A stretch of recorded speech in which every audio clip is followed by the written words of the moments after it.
Te tonu o le ua tatou o mai i lenei vaega o le aso o le afiafi i California. Ai e talitonuga o loo maualuga pea ia le susulu o le paneta.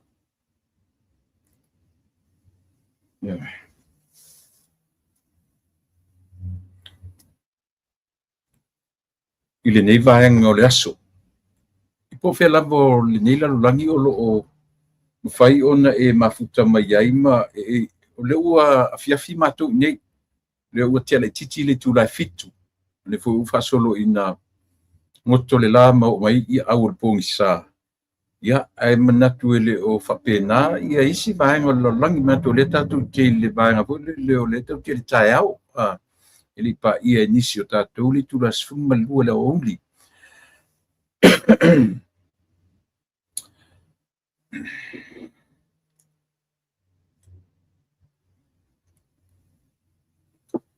Ao ia vaega uma tatou te loa ai ia le fofoaga uiga lasi a lo tatou matai e tatou te nonofo ai vavā mamao i tuluʻiga uma o lenei lalolagi.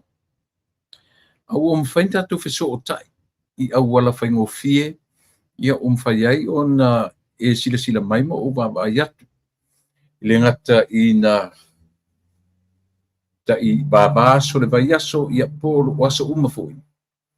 A le viiga faafoʻi ai i lo tatou matai o lana tausiga e lē mavae le soifua ma le ola o le tagata le foi laua na au maia ia lou soifua ma lou ola ia tatou patipatia o lea ia e tatou faafetai ia manoa faaauro ua mafai ona tuuina mai e te soifua ai ma ou ola ai tatou te fevaavaaiaʻi e te silasila mai ma ou vaavaai atu ia e le iā se mesili nai lo le aga lelei faifai pea o lo tatou matai ia o mafu ai ona o tatou uaulia manumanuia o le aso lona fia lenei aso sefulu ma le ifa lenei manatu na ua aso lua sefulu i nisi vaega o le lalolagi ia ua le o toe mamao ua tea foʻi ma le afa o lenei masina a o lo tatou galulue ma le tatou feʻoeoeaʻi i uiʻina o tatou vavā mamao aua avea ia nei galugalu o le mapeau o le ea ua mafai ai ona outou silasila mai ma ou vaavaai atu tatou e le gata o le tatou feofoafoaʻi o manatu o lagona ia i foʻi se taimi e fetee naʻi ai o loutou silafia ma soʻu iloa ia ma feeseese ai ai o tatou lagona aui i lea feeseese ai tatou te fesetaʻi ai luga o le alofa ioe tatou te fesetaʻi ai luga o le aga lelei ma le alofa o le atua e mafai ana tatou te oifo ma faapea ia faamalulu atu ioe pe faapea foʻi ia a mea foʻi o le a ma le a e lē mafai ona tatou ese ma le lagona si o tatou ā o le Samoa i le Samoa tatou tagata Samoa ua avea la tatou filifiliga i o tatou taʻitaʻi ma mea pe ua feeseesei ai nisi o tatou a o le faaiʻuga o le aso e lē mafai tatou ese tatou te fetotoa ia i manatu ma lagona ia siʻi mai o maualuga ou faalogona maualuga ia ou saunoaga ioe ia a o ia e lē mafai foʻi ona tupu se mea lelei pe ao tatou le fetotoa ioe e leai ia se mea o le ola nei na ona tatou feola mea le lalolagi nei atamai ata atu leai e lē tupu foʻi ni mea lelei pe a lē vevesi ioe a o po le a lava toʻiga vesiga tatou te vevesi ai ia o tatou loa tatou te oo mai ia le faaiʻuga o le aso o tatou ai ui ia ina taulaʻau tama a o le uso ioe i uia ni tatou feeseesea i lagona manatu e pi faapena lava le lagona tatou te tele lava ia pesega ae matua lava i le oo pi faapena lava lagona manatu ia a o faapena uiga o tagata e lava le vafesootaʻi ioe e lava le mafutanga mameni o matua ua leva na fanga upu e matua talu mailo na titi faingo fie ona fetu nai le to fama le fautautanga se tatu te le ui fo tu nga mau ma se loto fa fefete ino se tangata yo tatu te le ui fo tu nga mau o tu mau ngona fa sa usili ma so o mena ta wai le afu le afape o se matua tele sa tautala ila fana o ina le abatoi ia le o nanga tatu pukalami yo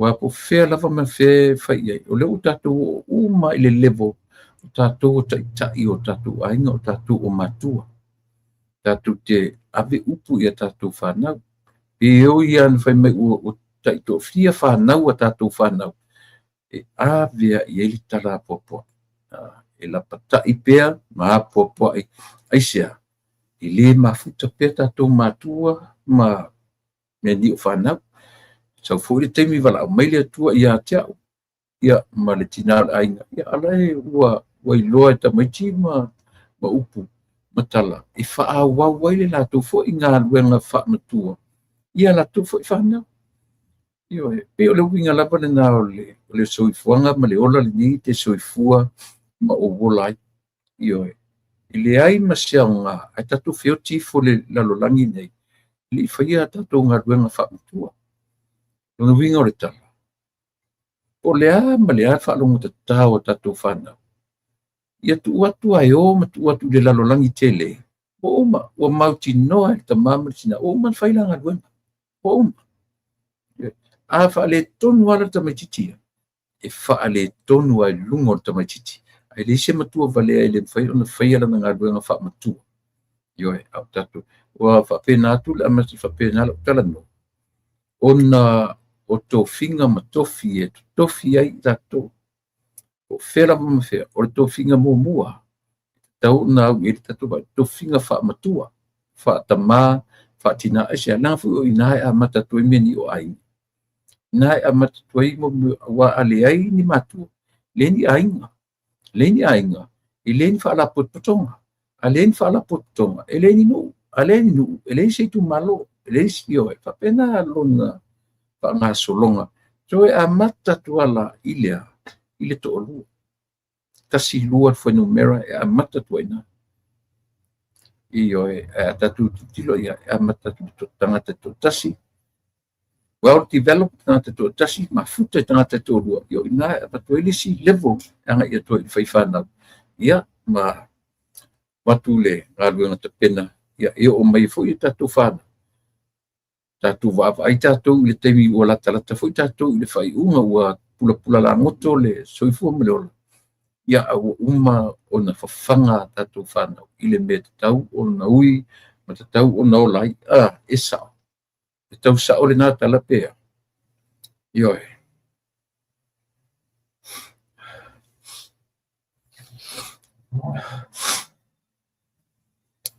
o ua e mau tofi ile ma o nei o ua e ngai mai Yesu sa e no fo sana ile to asa po ua maua e o le fa fetai moli mau ile to taua o Yesu ua sisi nai o fu ole au pa ia e alo fa Yesu ya te oe o ana fe au e te fia ai o ua e fe ai mai Yesu sa fai ma polonga i tule tatau po ua mau wa e oe lelei. Faafetai mo limau i le toto taua o Iesu. Ua sisinai o fu o le aupa ia e alofa Iesu ia te oe. Na oe matala matatalope, na oe feangai mai Iesu, e mawhai ai lava o na tu mau po ua mau, wa e oe lelei. Faafetai mo limau i le toto taua o Iesu. Ua sisinai o fu o le aupa ia e alo fa Iesu ia te oe.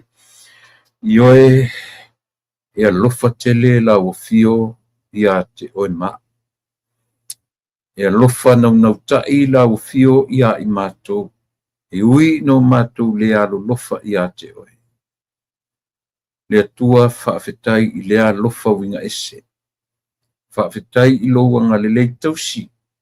Louanga le lei fai pea. I louanga le lei fatu pea i lo mātou ola. Mātou te o atu e vivi I ma vi I ala o fio.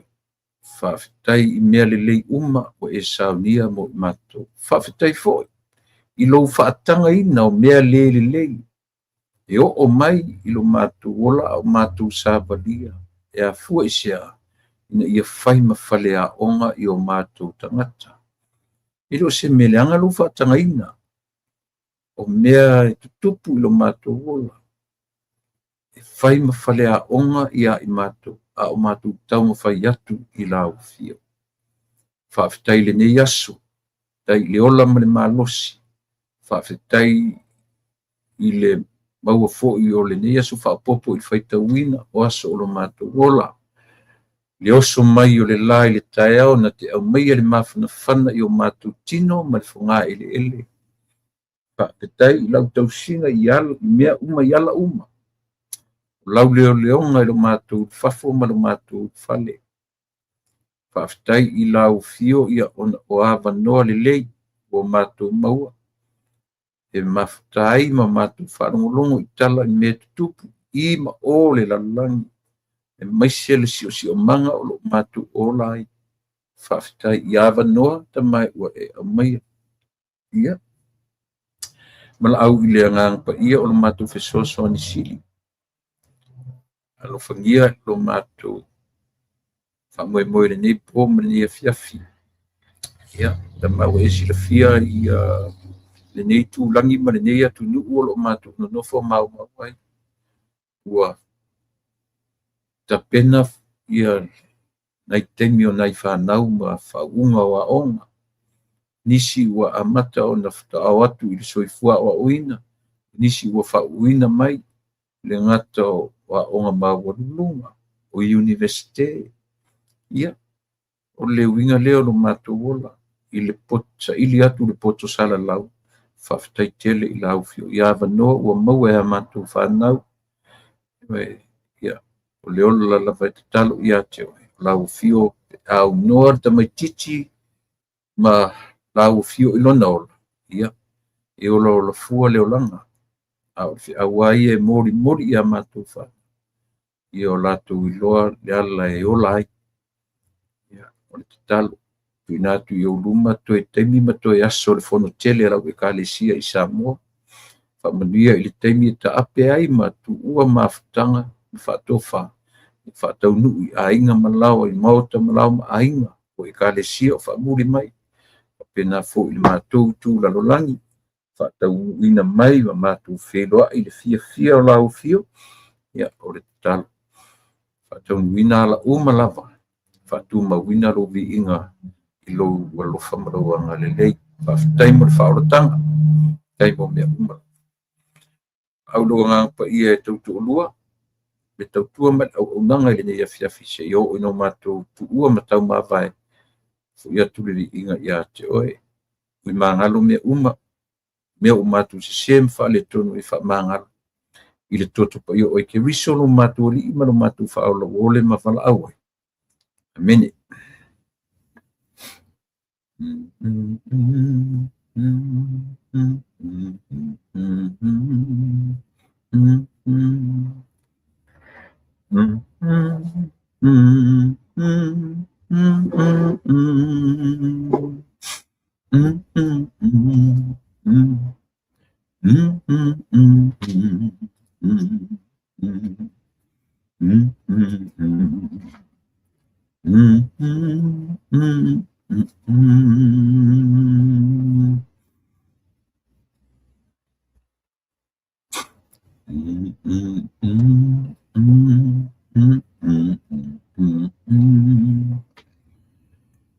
o le pese fia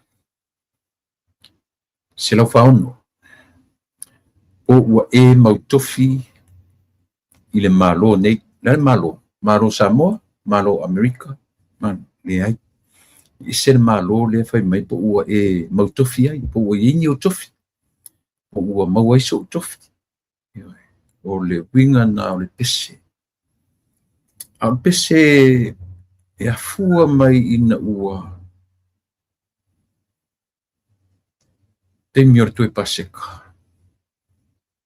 na tua i lunga Iesu ma ta oto ama faile e tau mafutanga o le toe sapa tua e le whaola i lunga ma tala lona ofitele ia ma sulu le solo ma o maile Iesu loi ma tu'i ona au tafa ona whangasoro lola ia leo le meo le mulu o vai o ana wo peo ina fatu me pese lea o mafaufaunga nai e au mai ai lyrics upo pese lea tatu pese nei meia o ua e mau tofi i le malo nei o ua e feangai mai Iesu o le tala o le temi o le tue paseka e mai tonu o le tusi e Ioane lona mata upusifuru martolu io ua mulumuluina e Iesu o vai o na so a o fai pula e val fa lona fai tauina ua fai mai pe teu ia te e te le mulumulu lava o vai e o i le whaavavau ua tali atu Iesu ia te a fai o te le mulumulu ia te oe e le aisau tofi whaatasi ma o ua e mau tofi i le ioe ina la sa ui upa pese o le tango atu o Iesu e mulumulu vai o na so o le fe au moli lea wailoi Iesu ona toe tula ia ona toe temi ia ona toe aso ia sila fia le leia Iesu temi na soifua mai a Iesu ma le lava ne nefu le to se fulu ma to peteu o le so o le ai fa ai ngoe tato te fia fa ai ngosto ino peteu le so o so vale io a o ka koa kanga kasili le meo le so vale you and me io tato tangata sili na o so vale ai tato te fia lepo sto ino peteu o le so vale io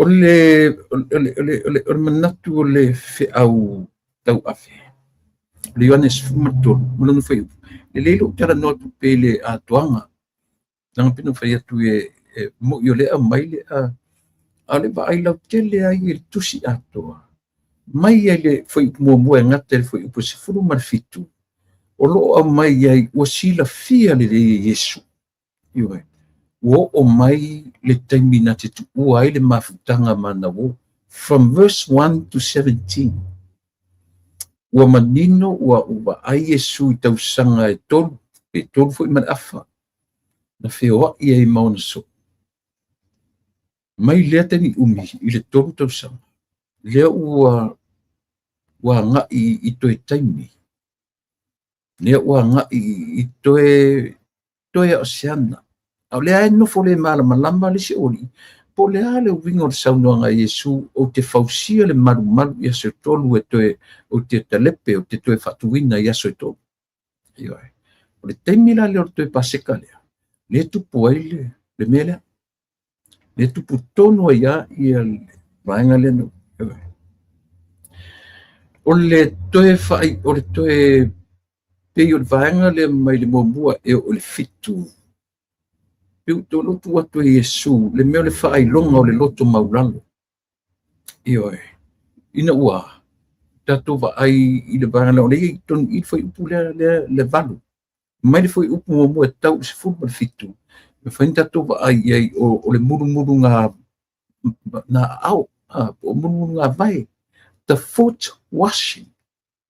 Ioe, o le mai foi mo o se fulu malua o le ale winga na me o mulu le o vai e fa matala ele me le fa longo le loto maulalo o mulu e Yesu vai on so and the message you have to do the same thing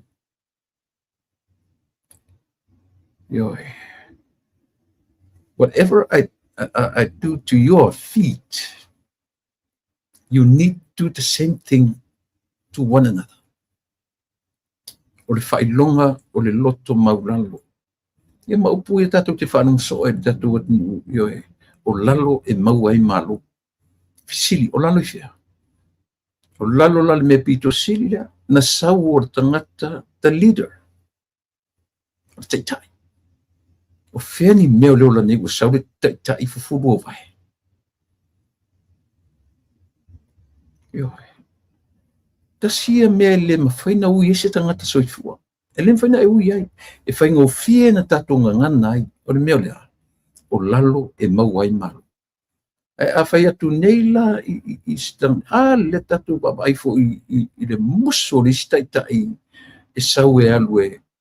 Inga lua I lalo le sangata. Inga lua I lalo le taitai fono. Ioe. Tua musua. Lala le atare tau mai nei. Fai atu Yesu. Amo te munmuru yo vai. Fa solo mai as. Ai o mai fai a Petro. Ai fai mai tala Petro. Le ai. My Lord, that's not your job to do. Ele o e murmuru o vai. Fai lona le tala le Yesu. Ule murmuru yo vai. Ele ai so tofi ma ule malo. Na to yo solo na Petero fai mai. Oh, ia okay. Fufuluangi lam kalima.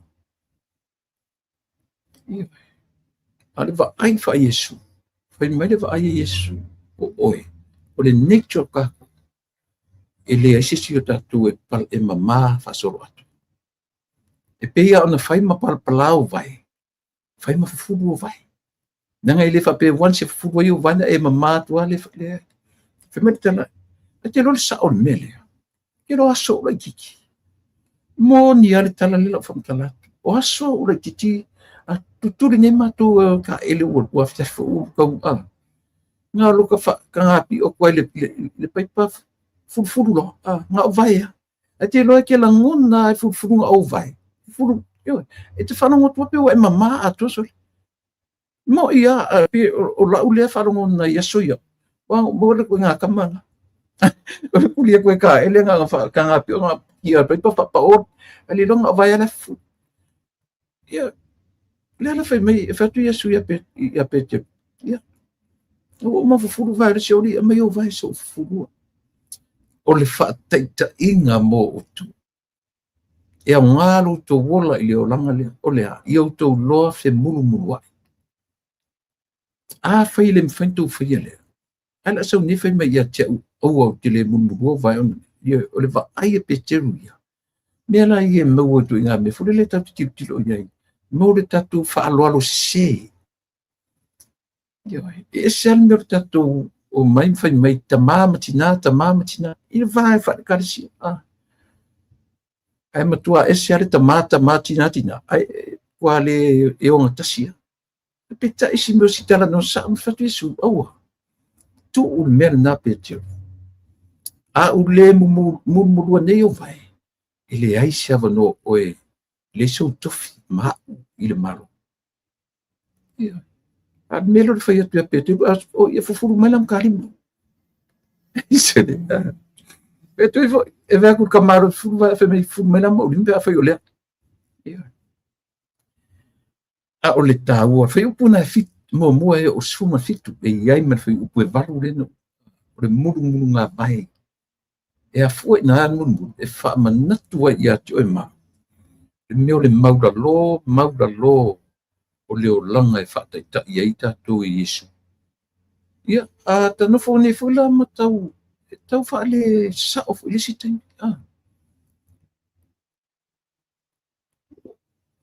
O le tala le tauna wha matala I sa I linga le na umatu nei o. Tai fono o fono wha vai o tātou atu. Lala tala tu wha matala tu ia tātou. Matua le mawhai a ilisi tai na uin melea. Never, ale na tau tinoa. O ai ka maiki o o to tiri sila la ia. No fat fo ia mo umatu spa ia winga manga tatu te fai. O feala e ta milo e ta iro tatu atu le nofo le tusi le ma blueprint. Ma tatu umalafa. Io. O tatu te tau mea le fai tatu peteru tatu ala langa mea le ha mea tatu fa aloalo chai. Tatu fa aloalo chai. Io vai. Ile a ngale fa alo le upu io tatu alo lofa tai.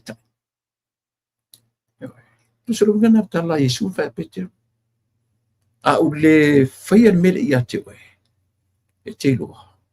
Nei so tofi le malo ma. A fe met fai upu suma valu o tor se fu. O le fala taina. O Yesu. O Yesu yo o onga le. Fai upu suma valu tor se fu. The betrayal revealed. Fa'alata Yesu, ua fa'ailoa e Yesu e iai ia le tangata o le ana ia fa'alata inai. Fai upa suma valu e o tausu, leo te tala no atu le mata upu ato. Ina ia fai na manino malam fai upa e valu lea e, tam fai fa'amtala.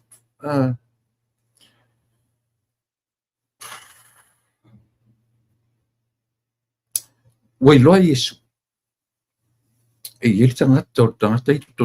There's someone within that group, within that number of 12. There's someone. Ole an fa'alata ina na ia. Fai mai lo tala Yesu I le sifuru value o tolu sifuru.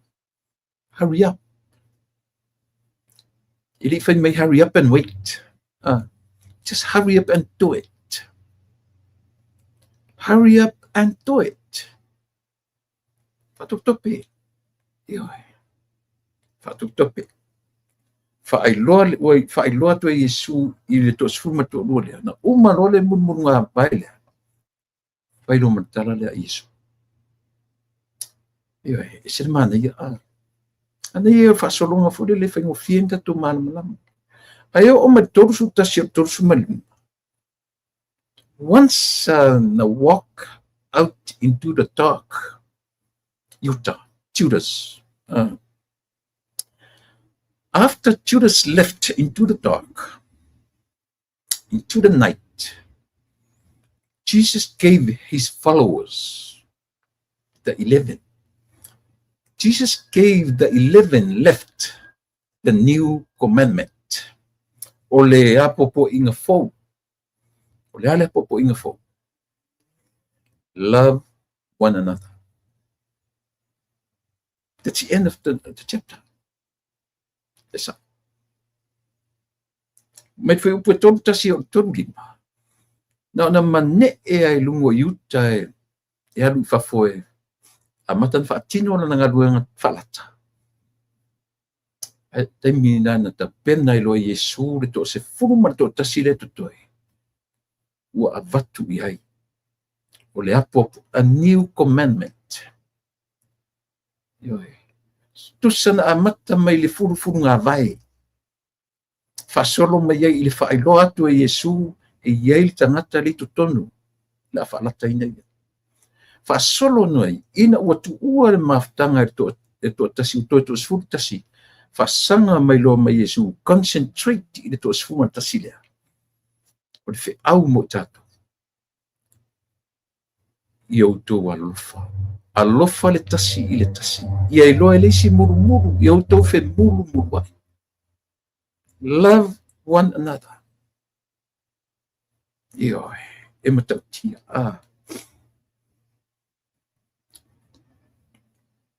O le whaunga, despite the boldness of Peter's claims of his loyalty, fai maitala Yesu. Peter. A ole i vivini moa. Ua e whawhiti whaatolu i atia. That's how Jesus, John conclude i vaenga leo tusi. Whaai ua ele meana. Ina ua. Umana whai le ave le apopo inga fo. The new commandment ina ua whaai loa Yesu tangata o le awhalataina ia. But at the end of the chapter, whaai loa ia Yesu ia Peter. Lea na tau whai fufu atu vai e whai mai Peter lea ia. Ua atola mo lima pa whai ora nai iso malo ele so tofi le malo. Ia whai me lore Yesu ia ora nā. Peteru.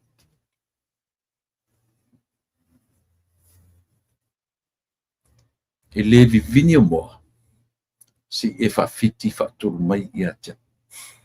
O ua e mau tofi le malo le o ua fea ngai mai Yesu. Sa e no fo sara i le ma.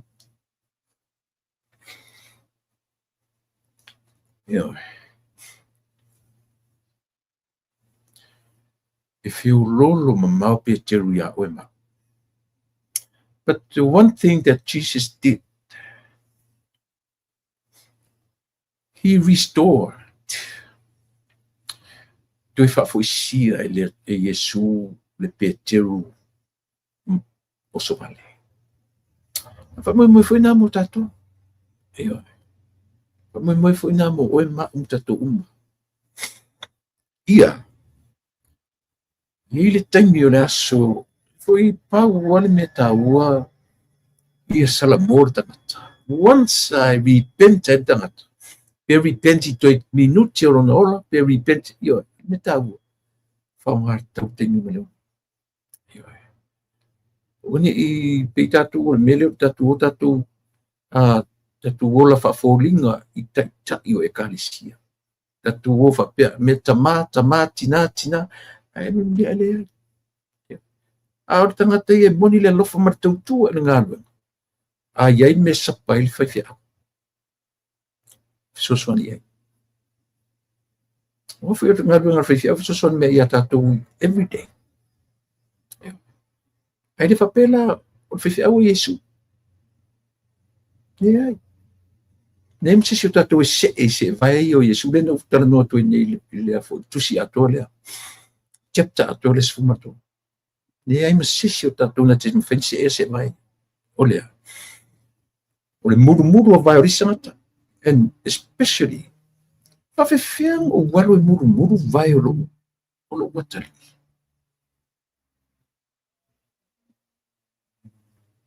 E makua le make sense ai ko inga mea. E mawhainga le mulumulu se vai o saukama. Sau atali. E mawhainga alu se whaiwhi au kako ki loko sauro whaiwhi au mulumulu vai o lau.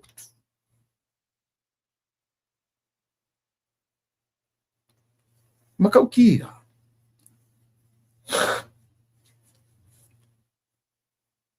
Ile whaingofia ni whi au soli. Ile kaungofia ni whi au. Eoi. Ile lo pe whawhianga, pe whawhianga. Ia lea. Ia, o le whi au na mo tatu. Ia. Si whasi whi au na maisia u ai wha le a o soani. Ioi. It's our conclusion. Never conclude that. Ioi. Never conclude that. Ioi lan tusi. Ioi. Olea.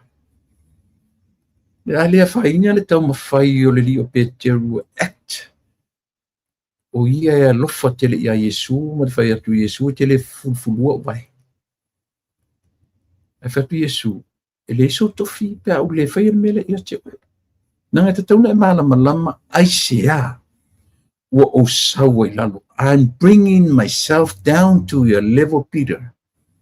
If I don't wash your hands, ele aise tofi o e maku le maku. Ale oso Peteru, oso vale, male leilo, lale winga o tala le se tofi o e le, lale malo le tano to iso. Ilo le malo le teo laine, ilo le malo Amerika, o le malo le atua, o le malo le, e lo fai mai, ia fafula kulam karima. Fai atu e fo, o le tau, o le faleao, o te ilomaro mai tuno, le se temi o te atoto ai. There's no minute o te ato ai. Nada, nothing. Ai o te ola malo mauti. Ia o te oti lo ola tau mawhai mo me sili. Le ale temi whamaoni ele salamo whamaoni.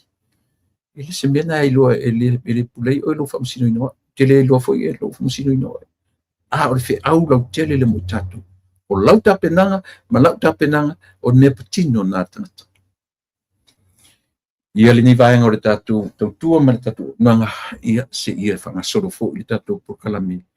Ia, e fo le tatu malo ma le tatu paanga masani pe atali tula e iwa. Taimi California, na winga o le taimi na ta o le wha, I le taimi a New Zealand. Ia. O ua e mau tofi I le malole. O ua fe ngai mai Yesu. It's a question. O le malia o le tala le. O whaitau nema o te tilo tuni. Toi tau ele o la u I tau I tala tai o le tua ngai le na vai sonente anei. Na ia au mai ai o na mawhauwhaunga I lana pokalame fo le leo le. Aling o pokalame. Si apolo tele. Masi iona si ana paanga fo le leo le li io. Oi foi. Si wei. O nofo o tam fai e fika. O fetonu le vaenga paketian. O lo o maua mai ei ma fofongo o tuile e pa whapea. O le oli ila to nofo o le pano. Na ila lo uma o lana taitainga. Na tango le tiptilo le tusile na tatu tala len fai nei. Fai mai e tuile e pa. I mera le na fatu so o la vela po kalami. Te teo lo le nature mea. Le natura tanta soifua ma le natura le tu. Au ne fia tuoses. Au.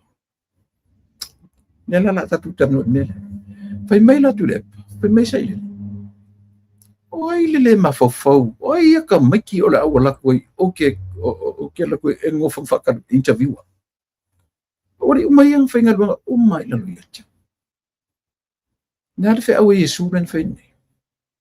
Tu whait wela ia le mawhais. Le si seo ka kui sao mangi mea. No one. E o whare whong kele le matou kalisia lai whong awa lai whai.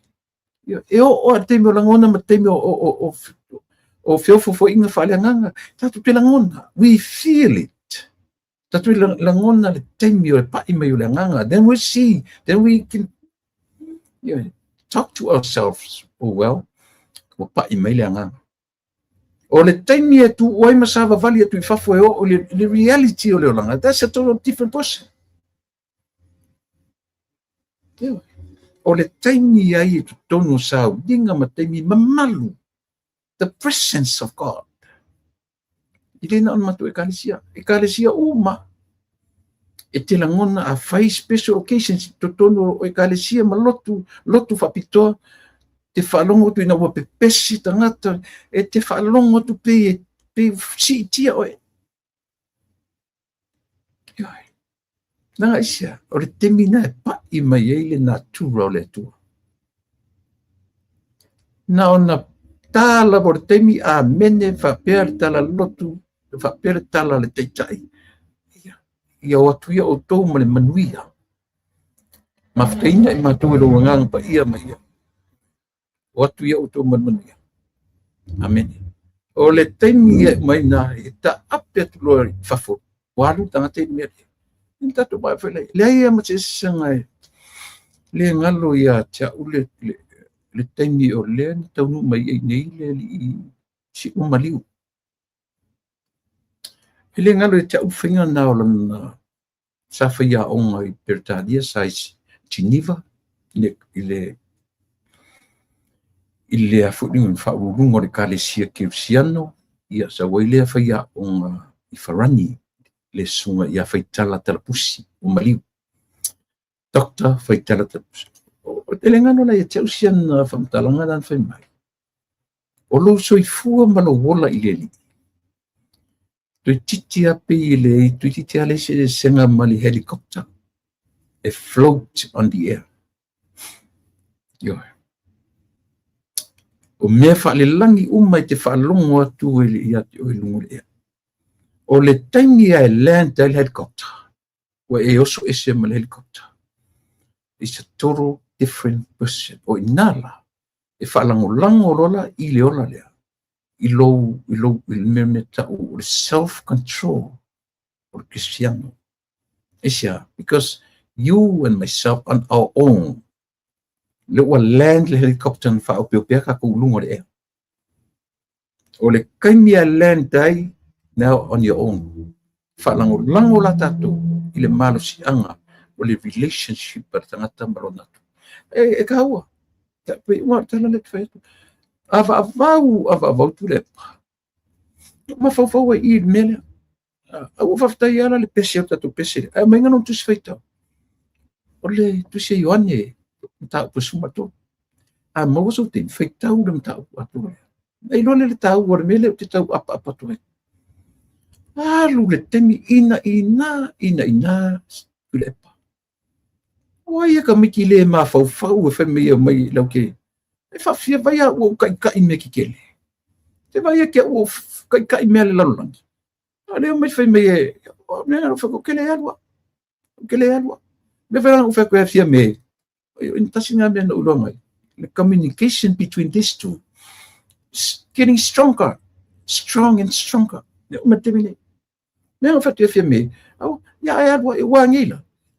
Nga wala ku whia me sa ngele si kanga kar kuspea e ngā wha. Ia, ngā.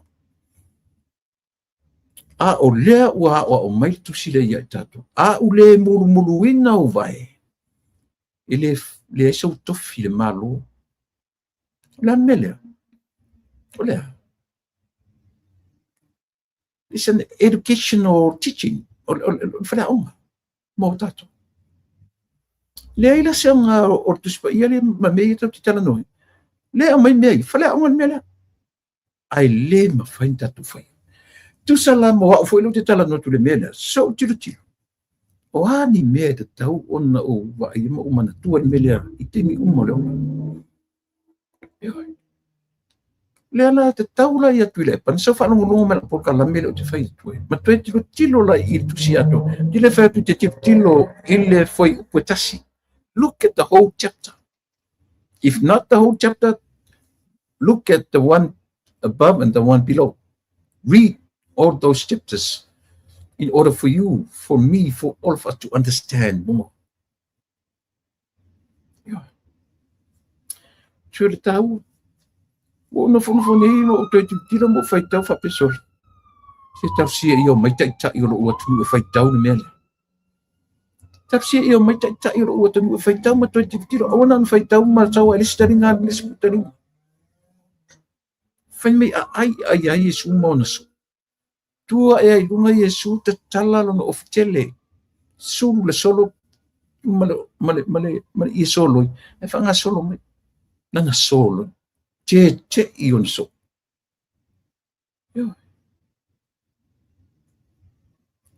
Esa wele e un fa peta miti fa pe I le so soli.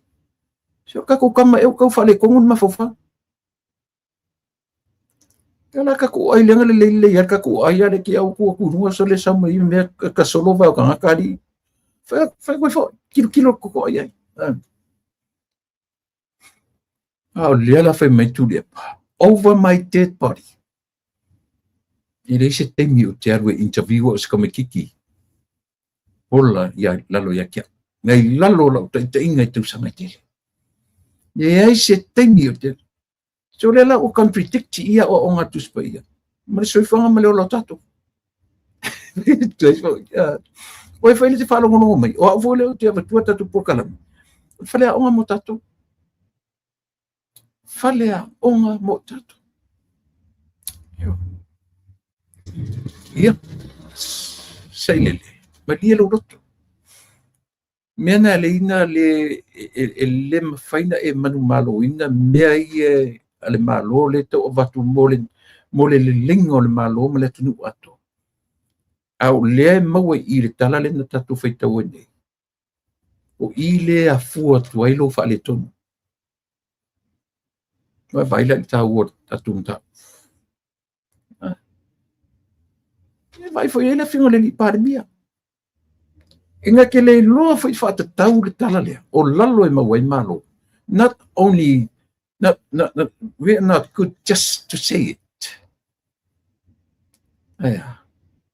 Do it. Fatino. So le la tele la fai atu lunga o tai o tatu malo. Fai mai tai o le tuangai. There's no way you can do this. No way. O fai tau o fa longo lang po kala me. There's no way I can come and somebody used to be under my supervision and they expected me to come and let them interview me. Ele talia to ina. Esai la na mai. Hika kusila la kun makaukia me sam. Matua esai le va air tamaro ne ole avatu fai melo lai. Ma le fia poko le lipania.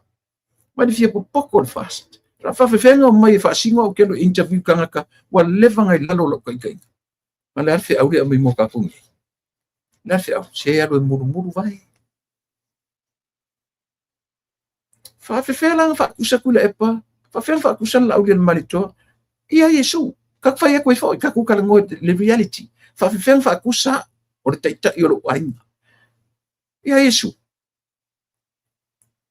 How can we compare ourselves to Jesus and the message? How? If I feel kakufaya. Mela linga me vesita totlu. Mela I kongu I fe awia. E au mai fe awe ola mano nofo ma e au na fai. Mosu ratu. Tau te fie tau loto tu spaya.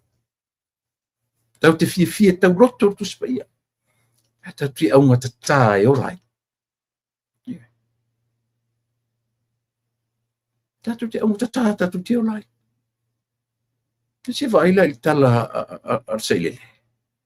e le mafai o ke le mafai o interview o skai o le siri le kala ia o le siri le sau so ia te u mea o whainga lunga le malo o whai kura le mea lu whai a le whai mo ke lo interview o skai ingo ioi pelelingi a pelelingi ioi o tangata o ina tamamai o tangaloa Eddie Wilson ia ole one of the economists ole economist ia marta mai ta isa whainga lunga le afo o mona sa le UNO la le sa whainga lunga i sistema taisi ala fa pelanga ko me yo sa ko inga le fa me inga ke le ka ri inga ko nga ka kusisila la ka kusamo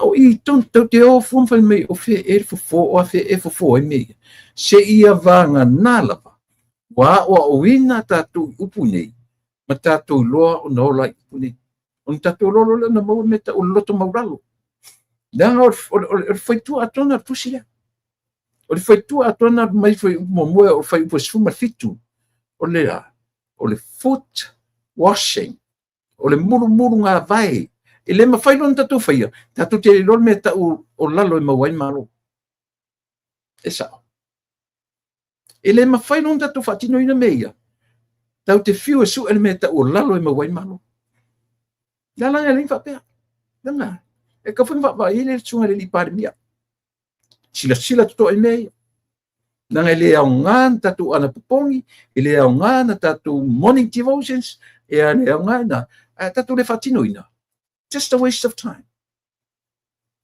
Yeah. Ole amatanga o por kalame abi ato i lo te milang me pito sili le taua la u le titi. E nga ia te oe e nga ia cha. Mi o. E sia le ia ma se tatu e amito. Yo wala. Nala me le visi mal. Nala me le visi mal. Ele ole hitsa o tule epa ia lau. Ele ole hitsa o lau manto ia tule epa. Ele ole harmony of la le ta ole harmony agreement la ka ole mea. Ele o mea nga. Simple, very simple. Olea. Kau ke le loa muru vai. Ole stata. Okay. Mana ia pesi. Po ua e mau tofi i le malo nei. Po ua e whea ngai mai Yesu. Oka soi. Oka ni upu.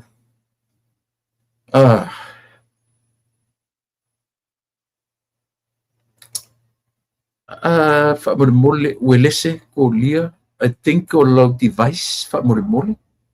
Si toi silani. O motu atula u whamore. E mai. Si mai ase limo si pe whape o motu atu. O lele. Welese ko lia whamore si usofo i toi silani lau device. O lea o lelea u from my end, unless e se o whale tonu ia lele whaftai ko lia whamole toi silane la i lau device whamole le to tele leo o whape mai o lele ia ole na o toi tau alo mawhau o kase toia ina ana tele mwhai una whai mele olea muru vai ka fio lai ai ke i po angi mea ke o whape atu tuila epa ia lau dia malito ia vai oe o lea lava o ke kua ia o e malau whainga malo o kou lea e o le ngofo le le malo a lera o latu muru o vai lela o latu e mina tau tino atu Samoa e le ai masesi o taitai o Samoa mwhaina whaia mele no one mena e leino tala no so o le mele tau o le human nature and God's nature Ile kai o ye tato. Mela na ile ngai le sau le sanga ta fai me tala pe se tua fo le man ne le o tainia o te tau tu nei lau au fionga. O ele te wharongo mai. O te avatua male wha maoni o roto. Not even a minute. A vea ia o matangata mama, matangata atoa. No. Nei se taimi e paromola. O te o tifo ele under the category wa ure tangata ola tau mawhai.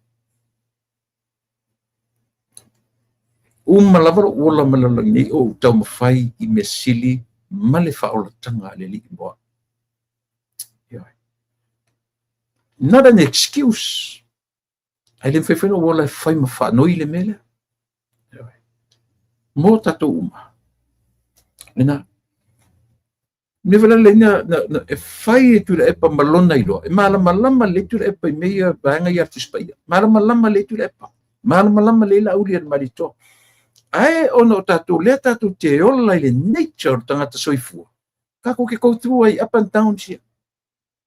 Kato te ui patole a ngala artu spaia martala le tatu whaitau nei. It's a reminder to us. E wha manatu mai sole. Se vai le mea ngā laoso se le mea kako. It is a reminder. So le mea ngā. Le mea nai tau ai. E matua I māsia ia tulepa. Ai ona whaitau mwharongo mai le vaenga leo tatu whukala miro ama tatu. E māsiasi, ai sia.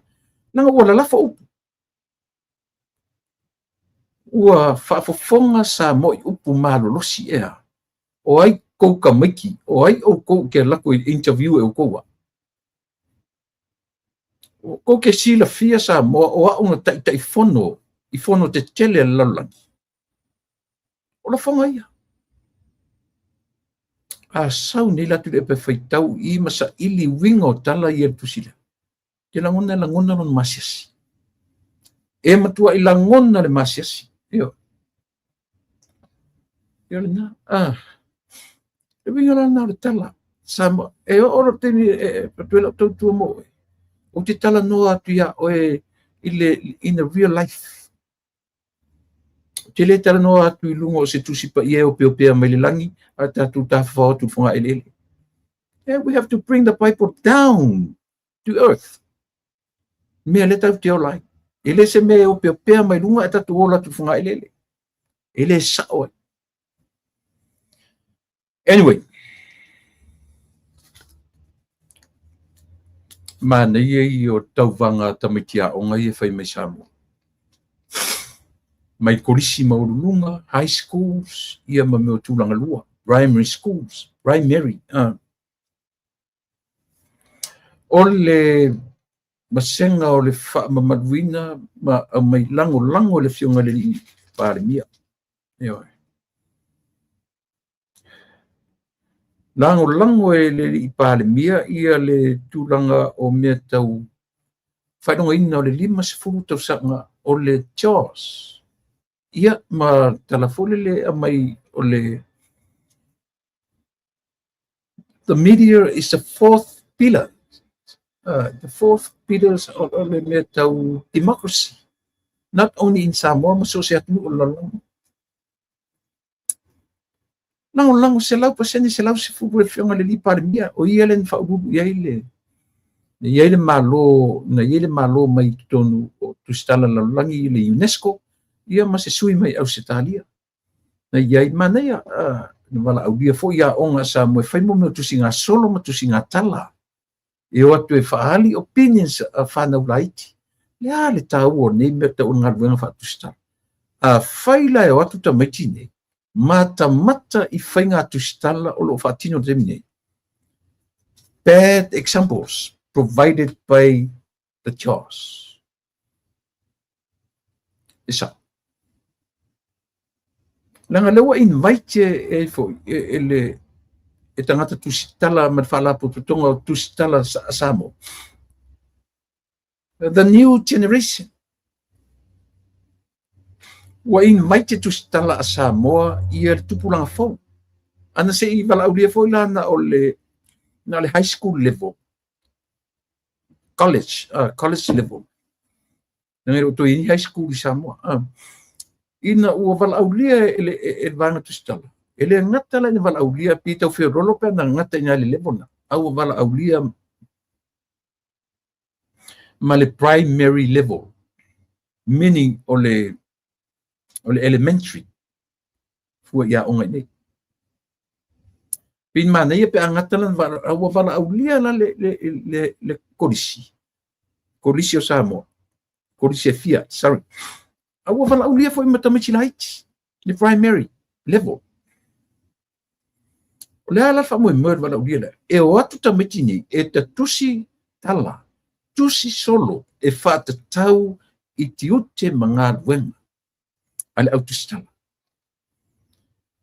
o ala tu ngā mawhauwhonga le expect e tangata matua ia wapi o leo te vai atu pe whaurulu ia sanu malifa abe i eri whaatutuanga sa vea sanu malifa ia o le tangata ino ia whaalongo pito ia ma tangalo pita o le afu i le ngor South Sea Stars whaalongo pito o le seu whaalongo pito ma tangalo pita leo tangaloa ioe o le South Sea Stars ia ma le Samoa Times ma le observer Samoa Observer pio la tone pi ave iai le vai mawalunga iai ia le function nefta amat nei fai ioe tula ia si di pale mia ma ave ilo na lango se lau pasene le lango ale li palemian ave ia lefo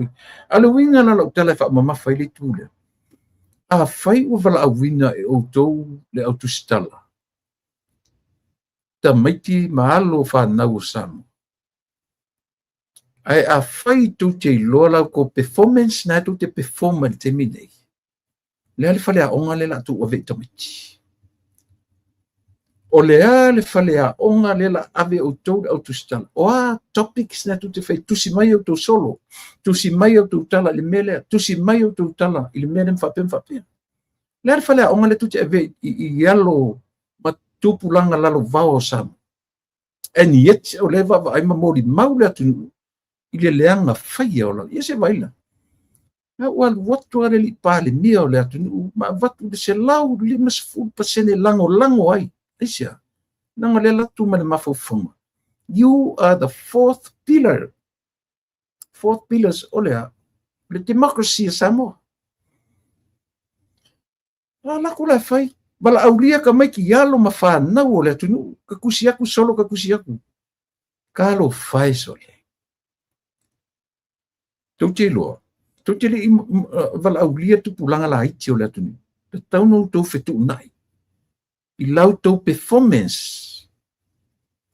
tau te taui o tau o le media a le atu ioe o a whailonga tupe o a trophies o a tupe tau te ave whailonga tamitia and yet tau te le o vese whale a onga le lei mo tamiti o Samoa e tutupu wa e la tu te o ina se mele lei mai i au tau tusinga o lo whaia te mea ioe la sa o le mena i tatu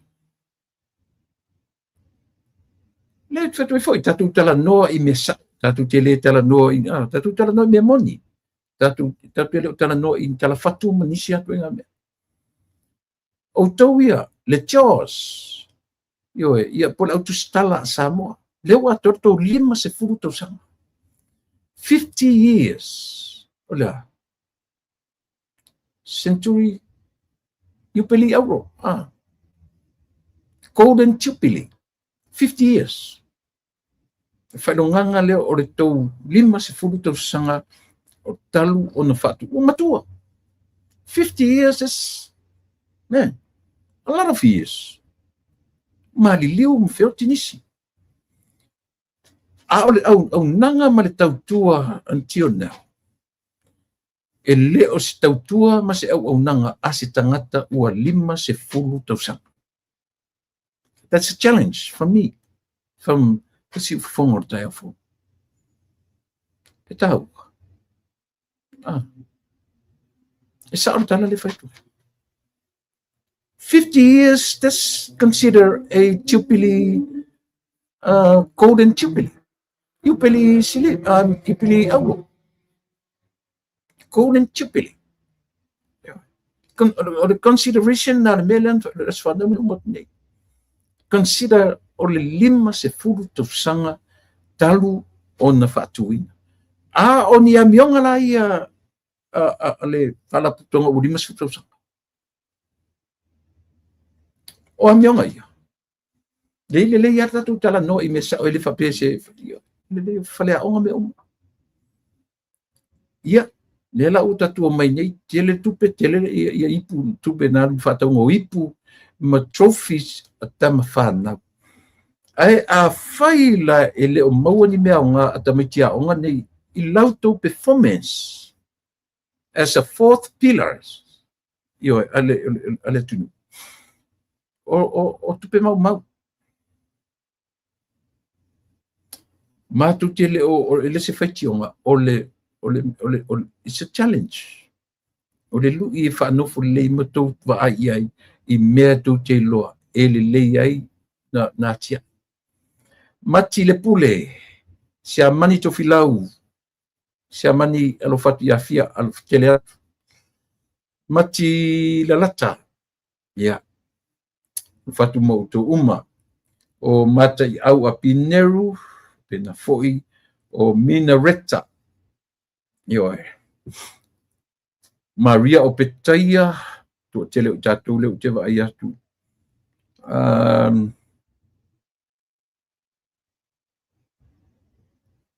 Juliana Smith patalo fatu ki tatu tu male unanga ile nei vai no des tau sa o le mele o te whaitu I tatu langa tasi le nei vai nga whaale tonu rana au nanga tatu o le media.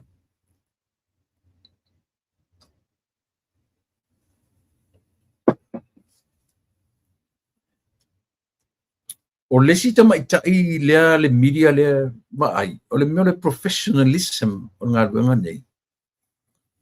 Iai loso to o lua. Pe iai seisi involve I to tonu o tu la fono whaane malo. Lensa wai mainga. Lea ua, vaifale le kaukikalangoalo le mea ta o le professionalism le foi, o le ngā ruenga. Leave your husband aside. E te le tala noa I souto lua, no matter what. E le o oe te sawe au mai ni news I loto lua. Te le lola le te whai atu le foi tua tu stala. O nei atu no. E le mawhaina e sau au mai ni au a personal issues I lunga o lau lipoti. I le mwhaina e sau e tala noa I au personal mea o lau ainga ma mea I lea. Alan me lo tatu vaya. O inale tatu te loai. Le tai lava le o ina o tatu members o le tatu o media tatu watu. There's nothing, should never ever mention anything about her family. Yoi. Ta otto, leave your husband. Aua lava ni e tala noa I se mea o loutama, o loutina, o lau whanau, o loutolua. E whailo o masui o le media. So unless you decided to talk about your family, then leave the media. Ab eselo man media. E alu tala noa I loutolua.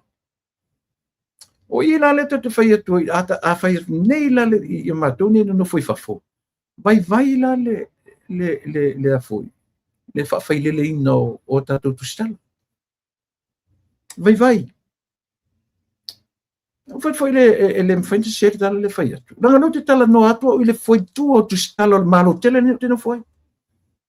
Or fai lau e one side e involve se tu stala me e le tatau mawhai o na tala noa se tu stala I lona toʻalua I lana whanau personal stuff, personal issues. I really know what to know. And then leave the media.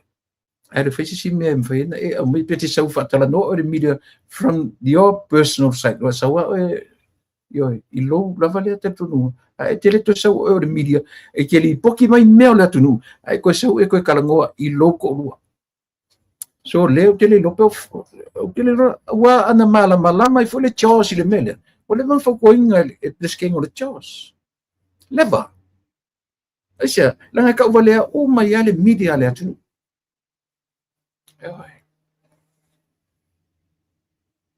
Wa ta uvalea o mai ale engungu le afo le media asamo. Au fa fina sa tenya le lunga mata o mai tangi mai e ka ke le kangi o avela le matanga. Matanga. Au le si fo yeli le New Zealand e na te loa le leia. Ana fa pe o ina fo ila le media New Zealand la to. Ele yo o tangata na fail interview. I fasilia I Samoa. Fa valvalea. E vai. E hala. Malolosia ia pe pa le media America. Nang foi olha tu no ela tu mea sili na lei. O mea sili foi na leanga. Ela tu ni malo ni. Yo. Batula matu fautuanga. Ela la mate fautua tu tulanga le. File mu le lei le media samo. Le ma se fautuanga na abetenge le. Tu o personal issues. Se fai se me ka le karmo e sana fai lungo le media o le media. O le sui o le media a Samoa. Tu ia me fale ainga. Tu. Ia leo fautu atu. Si fongor tae a fau. O le tautua mal au nanga. E la tu nei le malo tele. Faila le fautu atu nisi vaenga. Leo fautu atu. A fa pe limits foi le loa New Zealand ia le la tu vai mea. Ia leo fautu atu. Ia le media mai nei le malo tele. Leo matu fautu atu. E le mawhaina e tala noa. You, yourself as a media person, a man, a lady, or whoever. E le mawhai. Na e latu lunga present, le atu nuu le ke presentinga, ke representinga. Ai ngingi atua I mau personal issues. Might as well stay home. Tu o alu fai o whawhitau li le whale. O e te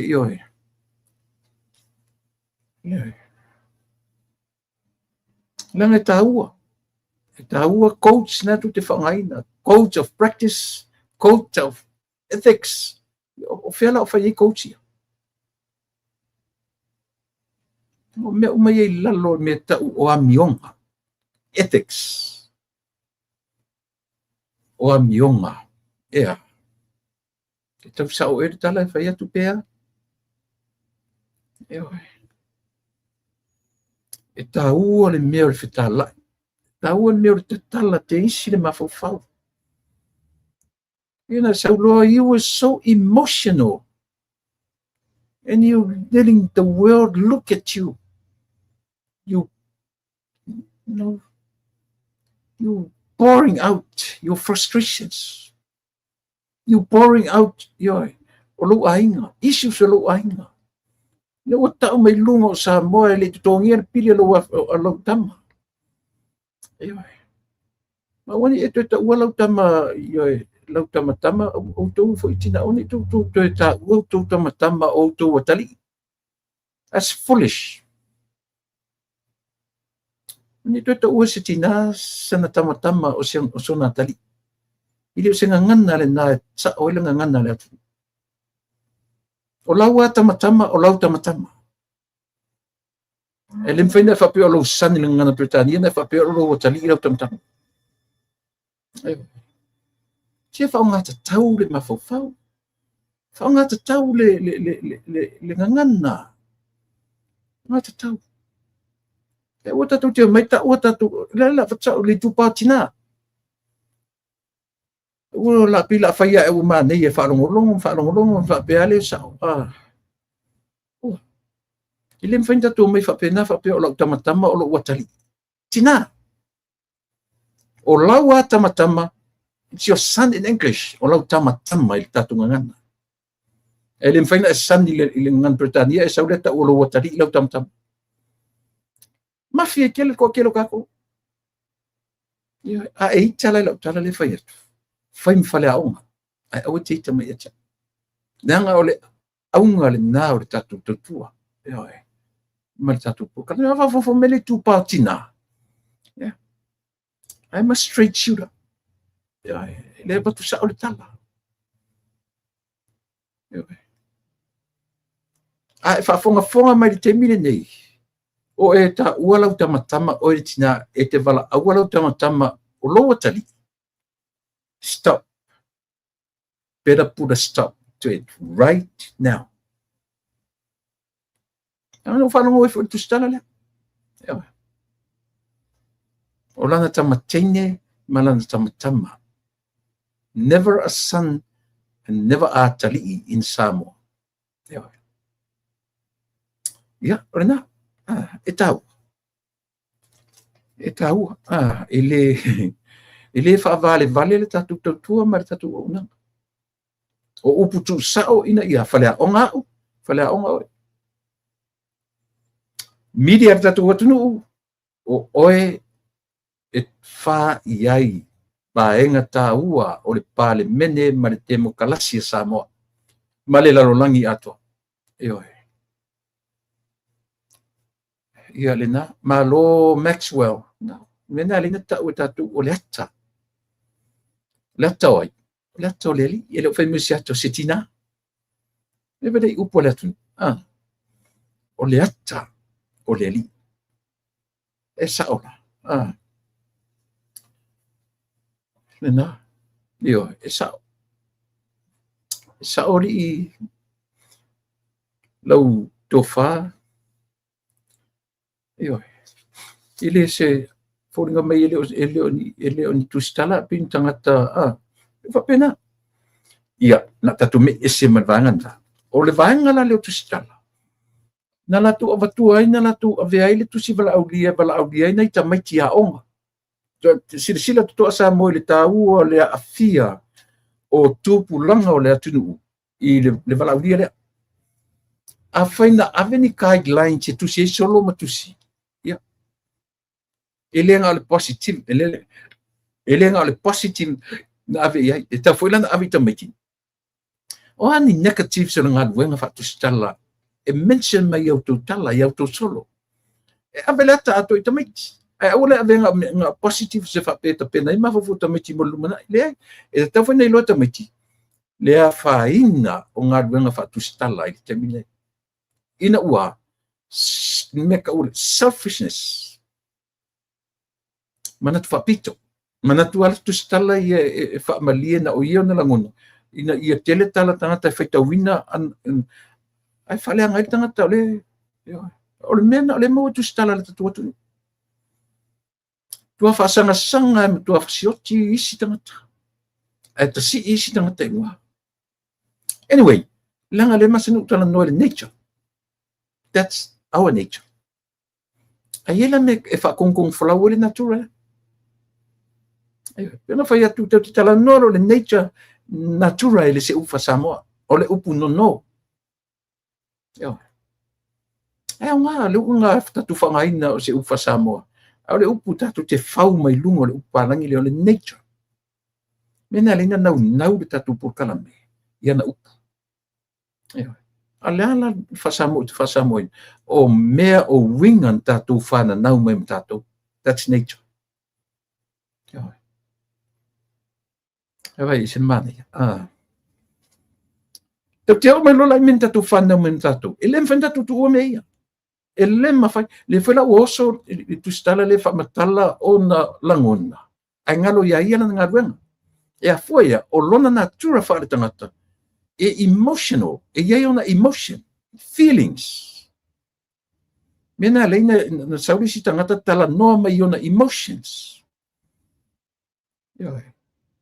e ngalo lana ngaruenga wow I forgot to do this I should not do this I should not say this ngalo ai sia o fa ona ni choka ko i ngamia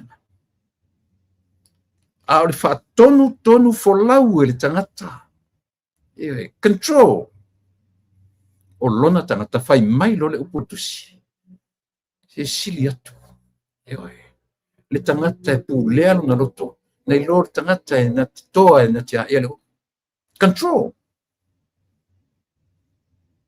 e manais na menga e foi ia le la fa tu tal mena saua ia tu le pa ia e alu saua solo trust me la tala le la fa ia o tu le pa fono toe o le tu ngai pongi sa atoa le me ka GDP e sa mo terminate i me tau tupe sa mo to ile le te lo o le tala no mai i o la tu mafaufonga i taimi a o sau fa i le laurau ne terminate la te to ilo me lunga laurau le o mai tala no tau mate mai te longa e vatu le tala tupe te longa e vatu le anta tu farongo le si fai pule le intervention ia se ka ku fa ka si amerika lo kupe o le fua na fa matala me ia te ma usamo even to la epa himself he have no idea na tu ranga tupe sa mo le a longa la o le natura tau fa le anga o tanga ta fua fa pe o le stupe that's from our nature human nature Lena le tene tatu tala isia langa o ka ko o my under the category le o le under our we humans tato tangata ola tato tangata so fu e uma we all have feelings emotions then when say boia PhD sa nga ke challenging al melia let fetsa orta non vedo tato ni tua oi fatanga PhD nga ke le controlling alono ma fa o ina poto e malepe lungo la otele mo i alta le fa po o ai le PhD o ai le tangata fe me matua le o te fa tu le tala io e fa matanga ina si ona poto na tau mita ima e tau te le malama lo le creation tau te le malama lo i le abia o le natura wa my nature it always have a limitation limitation o le nature le atua there's no limitation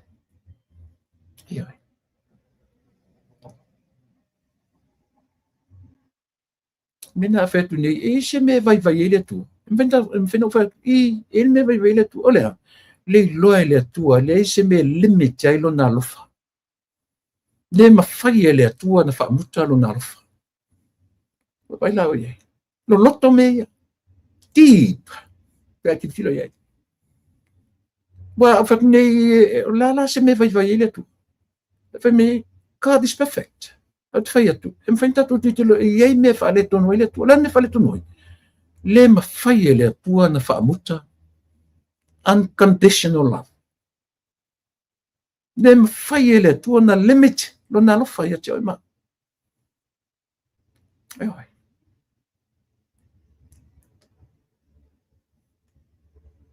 ia tatu titilo la ia le vai ngala le tua le mafai le atua na whaamuta lo na lofa ia te oi ma tatu titilo la ia e matau tia it's deep e lo loto le mele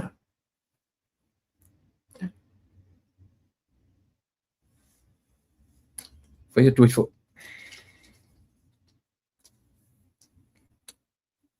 le tai o le tu o tai o le tu I tu ngai pa le mia e va to ai mea yo e ma vai me ta o le natura ta yo le fiona le li pa le mia a yengi lape mani a lewo le li pa le mia he is a human being he is just like you and me a ye foni fale tono tu le it is same thing yo ala le mele tam fayet o le mea ta'u o le fa'atonu folau e tagata o lona lava mafofa e leai lo se control le tagata o ia ena le fai maritala e sili atu lē na te pulea la luiga lupu pulea control nai lo le toa e na te a'ea le olo tau te tilo tatu i mea e le mfai lona tatu controlling e seanga mai aso le tenei na luan malanga ali tai o le nei atu Donald Trump. Silia ma le fia. And the first time ever, I tilo ma vai. Alu saina. Ari tu tilo le ia le number one enemy saina o le atu nei. Tu te alo se fulu a. Se fulu mon tupu lo se fulu billionaires. Ewe.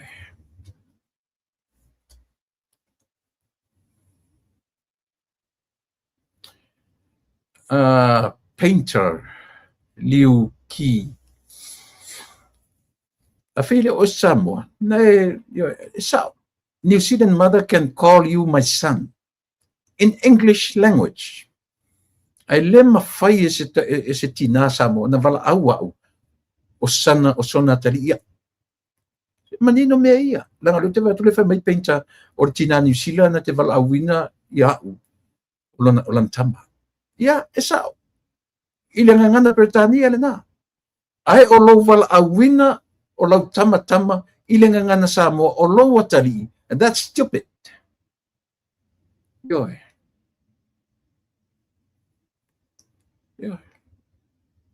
That's stupid. E te wala awina lo sa usan i le ngangana Samoa o lo watari. E lo whawad valean menga.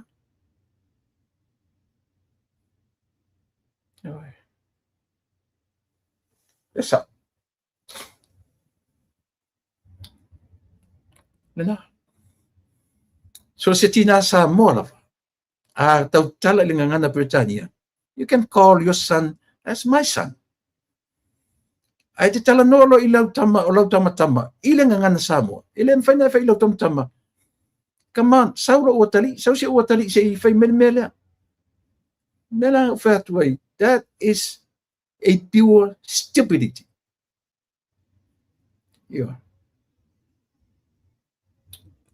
Menga ka ua whaavalvalea. Whaila ele mana mai se tina Samoa tamu whi whaasa o mai au menga. Sile lo ke makamaka I se si pulkarame. Not my program. Langa tasile me tau ola pulkarame o lea. Whaatonu folau me I e pele ia tiau lau ngangana. Ia na. Ia o le nale tatou pai mele I le vaenga o le mele o le whangaina le media le whangaina o tai. Le wa ave la tu o mai le la o mai tūlanga mo le vaenga o launga. Ma wale tupe ma wai ia mo meo trophies o lea. Fai mai silia o ele kolisio Sangato Maria, St. Mary's I Vaimoso. Tusingatala, vaenga tusingatala tuluai le kolisio avele, tulanga toluai le Robert Louis Stevenson. Ai tulang fai I le kolisio Samoa por Samoa College. I tusinga launga ia I vaenga o launga. I le vaenga o tusingatala. Ioe, o le maua uma le kolisio o Sangato Iosefa po St. Joseph, le tūlanga mua ma tūlanga lua. Ioe. Le nga, I le tauvanga o tusinga solo, ia o lalo la elementary, po le elementary le po lalo le primary. Le mai tulanga mo moile pia primary school, I tusinga solo, tulanga lua, ia le Samoa primary school, tulanga tolu ai, toi tulanga tolu ai, ia le pia primary. Ioi. Le ala wa iai ma se manatu po ni mafaufaunga o le vaenga le tusitala Samoa. Ona ua mai le atu tusinga solo mo tusinga tala ni. Ma eu mafaufaunga o tupulanga. Ua ma eu le tusitala. Ma ua whapeila la wai mafaufaunga. La toi ta pena ia se ala fua mo tau sang fau. La ese tau vanga o savai. Ese tau vanga tumua. Polu. Maneia. Maneia o leo ua vai atu. Ai pauana si me tutu watu. Fautuanga si fonga o taia fau ma le lupe whaalele. Pa mole mole. Ta utamiti. Not only the positive. But tell the children in negativities for o lo whenga I moto. Ia tusi mai ala tu tala. Tusi mai ala tu solo. E tusi mai lunga o meia tu te abatua iai. E moni ma wha maona. Vaenga rena, o le se fulu wha morianga. Se fulu wha morianga leo ua mautino mai. Ua mori ai ele li o taiori seu fiti ai maasu. Ia le fo I na manu malo mai le. E ui ala ina o le whape umana saini le ao le malo ma ua wha maunia le tula I mai le manu malo. E langa e le whaina ave se ai tula fono. O tula fono. Whaftai painter ki alo whatele atu. E le mwhai na ave se ia tula fono. Pe o na utatu solia tula fono meni o whainga palota. O lea lai, o mai le e makau kia sole. Se fulu ma le wha morianga o lea ua whaman. E le whamandia me le whamasinonga. But o lea ua mawhai ai, e le whamasinonga. Na whai le tangi, o na whamandia me ia. 14, mai 13 people. Ua whamandia mai o tupe, o apa, o pusa pisupo, o pusa eleni, mea o mwhapena. Ia. Paule na lea tala leo mai tatu tele uloa. Po o iai se counter su. Un sai mesi ave tatu link fa mole mole. Talala tatalala. Talala tatalala. Talala. Ta-la-la-la, ta-la-la-la-la-la, ta-la-la, ta-ta-la-la-la, ta-la-la, ta-ta-la-la-la, ta-la-la-la, ta-la-la-la, ta-la-la-la-la-la. Nei tu malo talofa.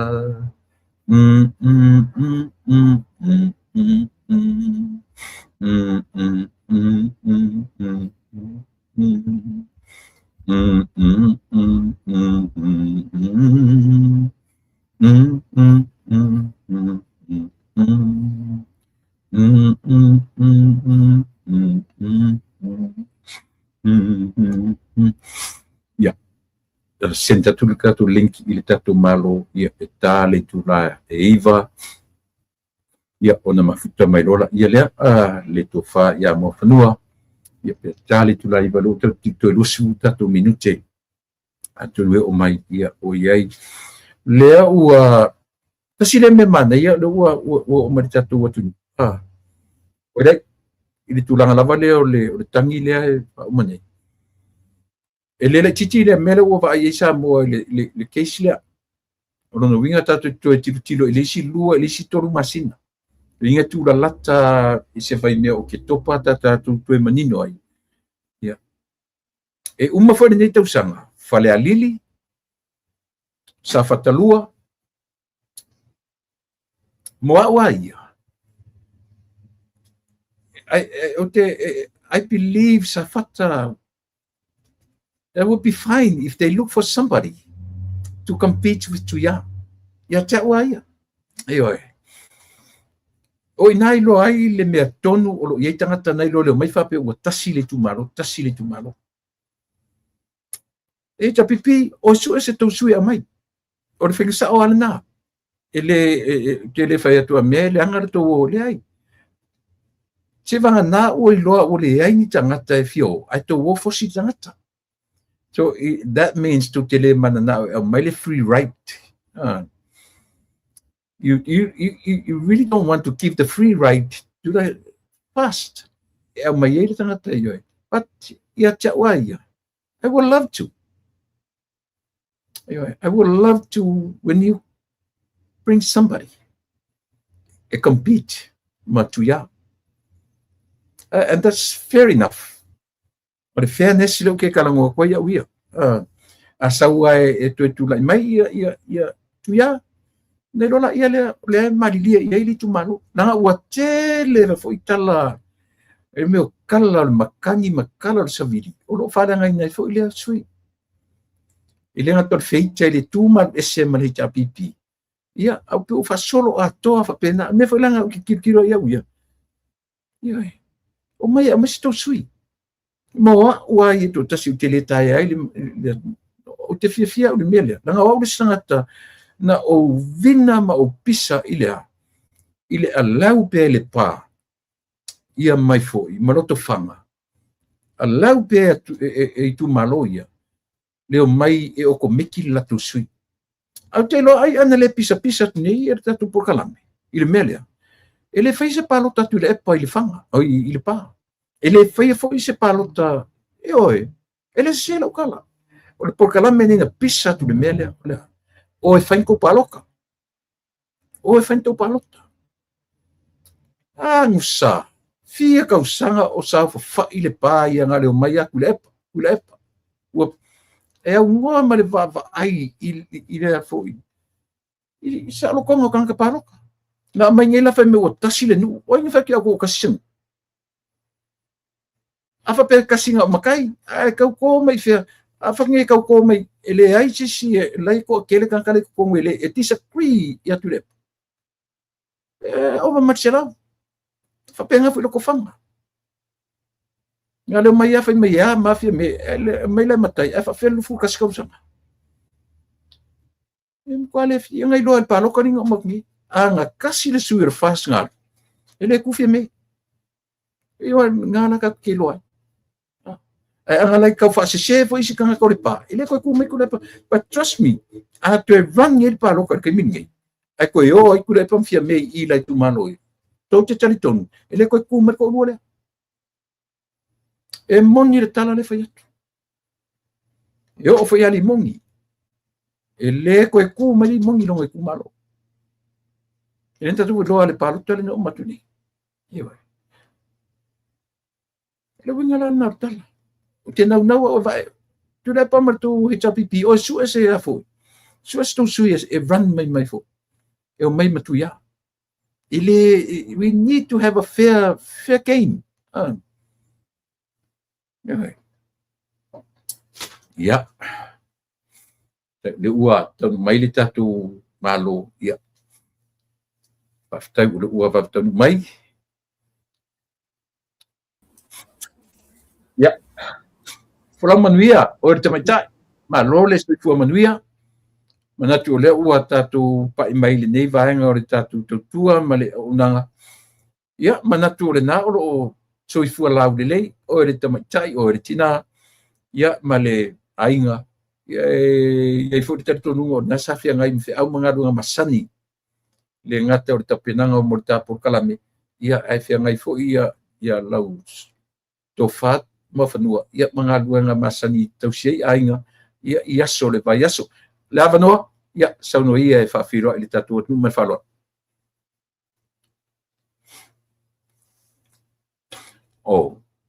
Pia o le ia le freeze mai tatu ia lena le utoe pa ua tutua si tatu tali atonu e toe lo fa le tonu mai ia le tulanga o le ioe.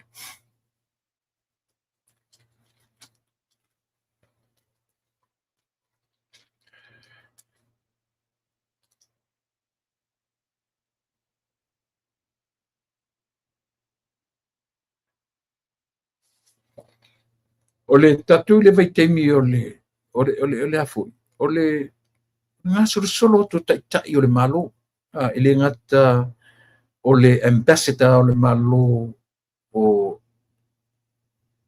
Sepania fa Samoa foi nga o le Spain o le fionga ia Luis Afonso Sanchez Velasco Sanchez ioe o le ngore na station i New Zealand al ambassador ele i fa pe o le foto o na la tu mo sa mo tangata lea na la tu lungo o le ba ta la tu ona ta fa tai o le u filia malo Spain ia o fai ma ambassador le ngata sa mo tonu o Pasifika manisio ioe le ala u tonu i Samoa o le tasile nei o malo na la tu langolangoina ia le fiangainga na saini atu i Samoa lua fitu tonu ta ua o le Samoa Agreement tasile nei atu nu maloni o Spain na la tu langolangoina malosi matu ia Samoa i le sainia o le agreement le sainia tu i Samoa le lua afe fia 2023 ioe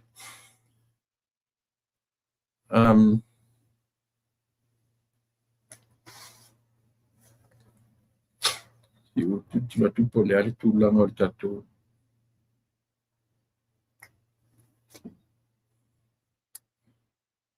na tu langa o tatu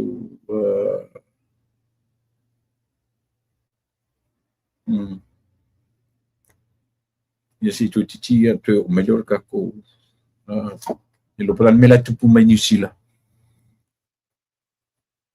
ia pe lo winga le ngata la o le ampasa ai foi ale malo Spain o le uanga ia tu Samoa ai mai si suila o te va ia tu ai male minsta o tiutia le malo New Zealand le o mai o na feilo male minsta ia o le tiutia ia po le minsta o le fionga honorable Casey Costello o le tina o le fine umana feilo ia male minsta ale malo Samoa ia po le fionga ia honorable Masina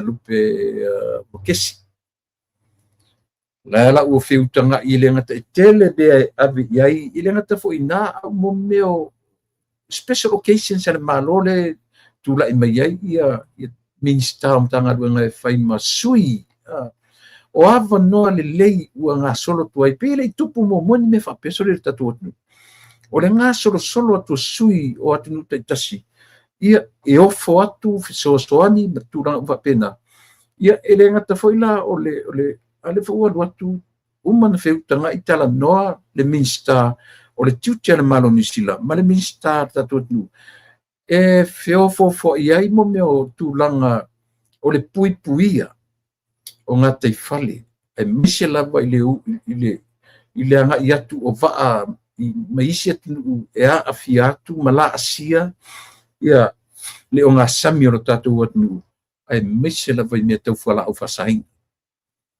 o le tāua la i o le whewa i le whewa i eilana au i o e tangata o tai o le atu nu ma le atu e pe o lau tiro le pe e fou atu tātou atu nu le mele o le lolofi atu le ngata o ampasa o kone sula o minista o va i fafo o minista o fatoanga o pale mia leaders o pe o lolofi atu tātou atu nu ma pe o mawana i nei ava noa le leie e fe so ta iai ia tai o tātou atu nu matunu ese umanei o laulangi mana tuafo ele tutusa matunu o laulangi malako development o la tu atina enga i tu i fafo fe ngai le foi la ua atu lea ua i Samoa ia le sui o le mai New Zealand o le tiutia New Zealand ia faapea foi le ampasa ma le malo o Spain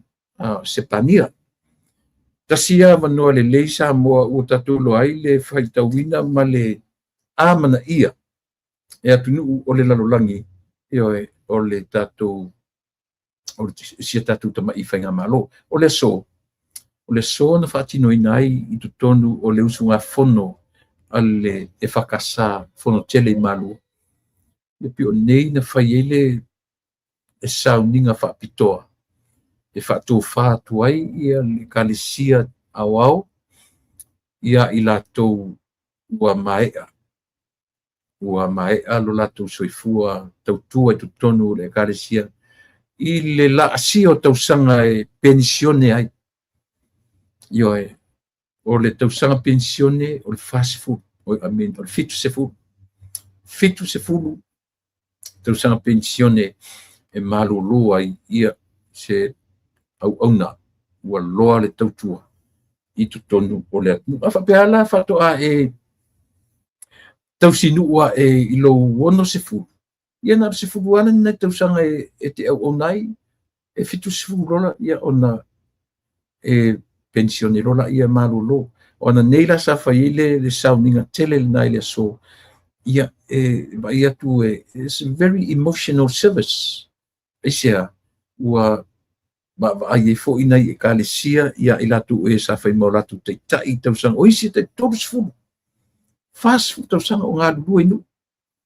na o laitia na o talavaua ae pensione ai nei ioe ua faanuʻunuʻu le savali ua sina loaloa le ao o lau mata o lau fofoga me uma aisea ioe they spent years in service ioe loa le tautua tamā o tinā matutulu o nisi o faifeʻau pensione ane ua maliliu faletua ia e faia iai faiga le ekalesia ina ia e a faapea lava e faigatā e se faifeʻau ona toe faaluaina i le faletua le faauauina foi lana galuega ae o le afai lo lana mea taʻu o le early retirement foi lana tatou vaai atununa iai nisi faapena i le sauniga o le aso sa fai ai le taʻitaʻi o le sauniga ia o le alii o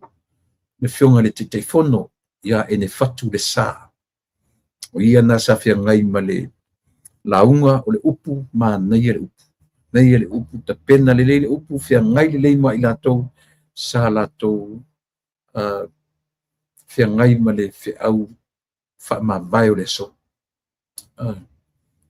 o lea taitala feagai ia ma le feʻau lena amatai le tatou pese lena o ua e mautofi i le malo nei o ua e fea lea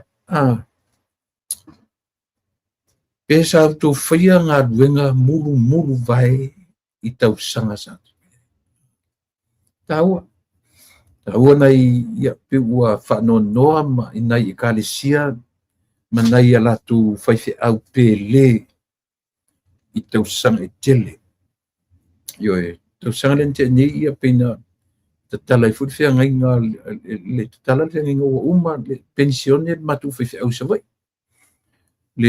le foi sa fai taʻitaʻifono le ekalesia le suga iā auatama ma le faletua iā tamara mai o se peia o le faifeʻau paule o le faifeʻau le te manatua o le matou nuu ua pensione faapea ua foʻi i lona aiga e pei o faifeʻau a le matou nuu na uola mai ai tele ina maliliu totonu o le matou nuu o loo teu foʻi totonu o sapai a le faifeʻau muamua la lea o le suga iā autama ua pensione malōlō ma ua foʻi atu i lona aiga a o soifua ioe saʻoa tivaganā iai sisi tua atu aʻu maotua o tele ua iloa a o le tala faasopito a le tino famaʻu e tele ao faifeʻau na matou nuu o loo lago mau totonu o le matou nuu maliliu ai totonu ia o le tala lanā pe ua toe vaavaai atu inai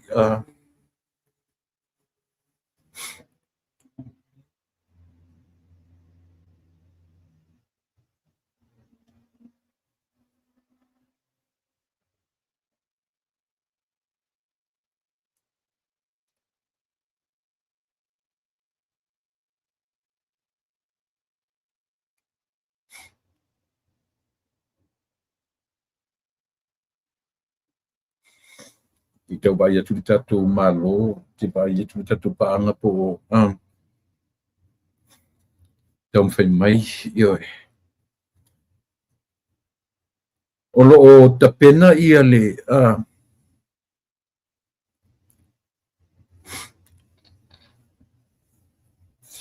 pina whai atu e iei lau malo, le tapena o si teimur vai aso nei mati tala no atu. Wharongolongo mai tatou fo le langa o ta upu lea mai Samoa. Ua lango ina le malo, mai le mawhaina se le malo ma tu la fono wha atu langa ina e lana whale tupe tonu e le Central Bank. Ne la ua mai le tala wha apitoa mai Samoa, lango ina e le malo Samoa ia le tu la fono a le Central Bank. Paanganga mo mea foi e ona o leo te tala no tu America mea la tu le PG Wealth. Ia ele anga foi ona ulanga e le foi to tele alo ma whanau o Samoa. O manui ai tutonu. Pateo le no watu whaatapusanga la mana nafi. Ioe, ana whapea manui ai tato inei, whaina o inei. Ua talawhiangai. Ai langa ua tatu avatu i Samoa, tatu atu whapea o tatu alo lofa i tatu atu e te tauna la tu. Ale tatu te iro le leia. Lea, tau te iro le leia o le scam le mea. Ioe. O te lea tatu la nawa ma le lo scam. Ai pauro na le leio tau o mei. O le mea le timing. O le sa o le keimi ke aru i kong. Ioe. Au le sifo la tangata.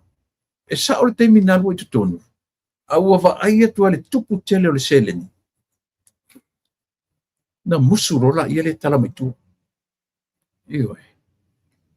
Na musurola le tala maitua. O le la uto a tele i lato. Ua feso o ta i mai i atia. Ma toe whapea mai. Ua foi. Ua lato nei loaiva ve tala i tutupe o le mwhai o na. Ioe. E pi mana yelo utala no tu le suida. Na fai mai la ia. E iei fula whainga o toe tau mawhai le tangata le tau polo fesa. E toe tau mawhai e toe whai. A sau ele mei tua. Ua pay le tax. A mainga le tax. Ia ore na. It's very complicated. A le whautuanga lava ie le tatou malo. I o tatou tangata. A ua iei lo sau tupe tele o tutonu. Ave ese loa. E le whautuanga langa ele whapea e tasi lua toru o tele mea o tangau i fuiteita. Ioe. Le mea neila ioe. Na lo to rua mara whanau no i awa ui lehai. Te whātua iei, ioe. I learned from my mistake. Da winga whila lau tala. Awa tau te whita tātou sa moari e wharongono me lau tala. Ai langa o lea o te tala noa tu i le tūlanga o le mea le au mai i lo tātou atu. Ma ua ta uranga i nai fo inisi i le tātou malo. Pau ana si mea aisia. Langa e a tātou a e tam whaile mea ina i e whamaria ina i tātou. Ia e whiwhi o mai lungo si whainga malo. Lea la ua whaiti te lea e mea. Lea la o tūla i le malo, lea ai. Ma tu te langolango ina le Central Bank. O tūla fono le Central Bank, ma tu te koupai ai. E le mwhaina matu talia i le PG Wealth i Samoa. Ona ele o talia e tūla fono. As simple as that. Le ai fo i se minsta o saini ai. Ioe. Le fo ina matala no fo i mai fo. Ma le minsta o tuifu maroloina. Ele o iai. Mai le ai se me whapenta wata lata le o iai. Ale winga na tala. Iai tātou le tātou atu. Awa tātou te a me fo mea tu inga manatu fo le whapea a whapea o tātou manuia. Ave tatala langa o le language na i tutonu o mea. O le language na i tutonu o tu inga mele o lo alo recruit le tangata. O lana language lea. O lea. Ave whamanuia le tangata. Ele ngata i a tātou manuia. That's their language. A tātou le whaiela ma le poto. Ia e ono a fia i tātou. Ioe. Watu e whapena, whai malata mai, ma tātou sita ia le mera o mai le atunu. Awore toe tātou te toe tau apa, ma tātou toe tau whainai o tātou tangata i Samoa. Ia, ele le ia tātou i nei o le tu ele vaola. ai atu tu nei se tupe nei tatu ainga lai sa mo tu tonu ai polokai I polokai ia ona faina fu la ia le io onai tatu ainga ai mo tatu ai Amerika fai nei fai poto io e poto au I lolo o lava lau se leni e ke kinga ainga le tax le to me ta mo ru sa tupe mai mo wai ile tau ona to e fa mo mole o tu te feita ia tia o tala le lo fale fai tu ai ile tatu ainga ma wo ma pa ngatele wo I tu tonu mele io pe fai mai al professor po I lava professor pe professor AI po le ale to inga professor le tau tala no ia io ia lo tatu le vai time io nei fu generation o le tamo AI artificial intelligence io o fa minga na AI o nei ma fonga 1956 50 early or late 50s na fu mai ele fa to pe flo fa ni ole ai na tapena mai years ago in 1950s or the 50s nga fu mai ma fu le fa to atau ele se melan to na fu nei I taimi ole nei na amata mai tua ile tasiva le masfu na tapena ma fu fa ai o tatu tiro nei te mine le tatu va ai tatu research tatu ia o inai tatu ne o tatu va ai o tanga tele anga le leo le lope se le lota se la au fai uma ai ai tasile nanga ngana fa tu spa ia o le fai ngofie fai ngofie le ngana fa tu spa ia le se u tau ele se u le ai o me uma ia e fa fai ngofie mo tatu ava no o lo ia ile ai ile taimi le nei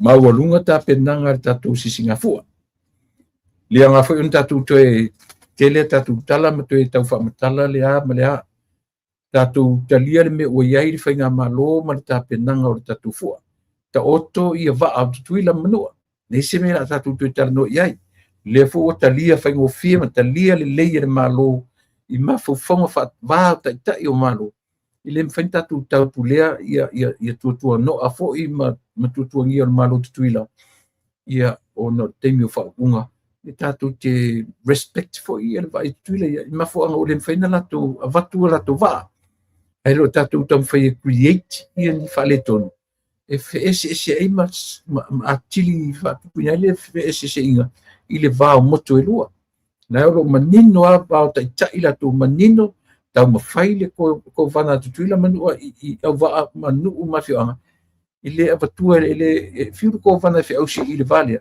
ai ale fina ngalo iai tu malo ia la tu sa ona e iai la tu mafuanga so respect la tatu me au tatu tu feita o tutuila tu ngava la lava watu le malo e watu le ko vana su ko vana o le fonga fetalai presidente o le mauta maulunga o le maut yo la watu yo la le si me ka ke o to asui yo ai ia tan wasa wa to an le ia malo ta yo le malo to lau ta yo le malo fiti ta yo malo sui mai New Zealand Australia to tele tatu malo valaulia yo e mata ngo fie ai ia le tatu lo fa nga solo le kiki le minei masalo pe fa to uma I temi lau atongi yo to mamau uma le kiti o whengai te mine, ia mamauta alonga se furu, viva duas furu, mata dos futa alonga ese. Io o table tennis, o le tennis, rugby touch, rugby sevens, rugby union, rugby league, io kirkiti Samoa, kirkiti Palangi, volleyball, beach volleyball, fai uma, maua uma ta alonga o le table tennis, ping pong or table tennis. Pesau ia pese se ia tu sotal. O table tennis ia o ping pong or table tennis. Ia maisi mau ta alonga. Io o le ua ia api o le latou main sport a le o whataua nei vai te mo le kirikiti Samoa. O le toe tapu e ina o le kirikiti le tatou atu le ala o lupu iai ia le taimi nei.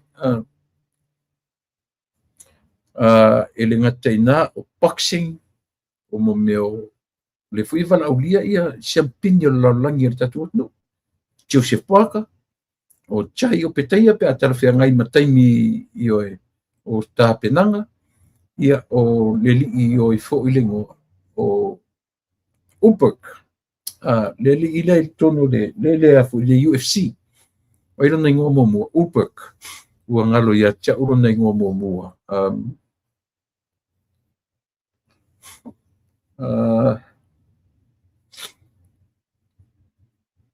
o i latou lana anapi valaaulia ioe o loo tāua tele le toe foʻi o sialii o David Tua i lo tatou atunuu tāua le faaaogāina o lana taleni o lona toe i alo ma fanau o le atunuu ia le foʻi ua mo le mauina uma e le lalolagi Carlos Ulberg faafetai mo le mauina uma le lalolagi ia le toe valaaulia e le Indiana Boxing o le alo le tatou atunuu le lii o Pamina toʻaletai David Tua ioe is one of the inductees i totonu ua induct i totonu o le vaega o le boxing Indiana Boxing Hall of Fame i nei America faavua ai lea na valaaulia le alo o le atunuu a le ua manei ia leo atu la le ʻaufusu lana atu i New Zealand le Maris na atu i New Zealand e atu le saufaʻi ma le tamalo o ai the champ o le siampini o le lalolagi o fesa ua Samoa o ia tagata o tasi nei tagata e ese le faataua le maloni o America celebrities nei o tagata nei so se taimi ia e api ai mai ia e foi ia Mike Tyson so se mea te vaai ai e ave i le attention tagata aisia faataua ia e America o latu celebrities kakou Samoa se ka iloso lea kakou Samoa pea te vai i le nei atu so ka ke loa me kumu kavaku po le a le se actors o se actress io tumu e tangata kala ku le sikanga o se volleyball player na pini auro mai fea ese le faataua ina e America o latu tangata nei tangata i o latu taua o le iai la te vitua Samoa ai sole e le sikamaʻi tāua le faatauaina o le alo o le atunuu ia ma lana avefuʻa na ave ai le fuʻa o le tatou atunuu ioe lua atu le tatou taimi ua 10 minuti e teʻai le tulā e iva ioe ia le lopo lana mea o loo faaletonu mai ai ia le tatou malo mai Niusila po faaletonu mai ana masini po le a se faaletonu ia se tatou talia mo le isi 10 minutes ioe ia ona o le ua uma o mataupu talanoina ioe ia ae lelei pea ona o tatou talanoa ma faatalitali ia le tatou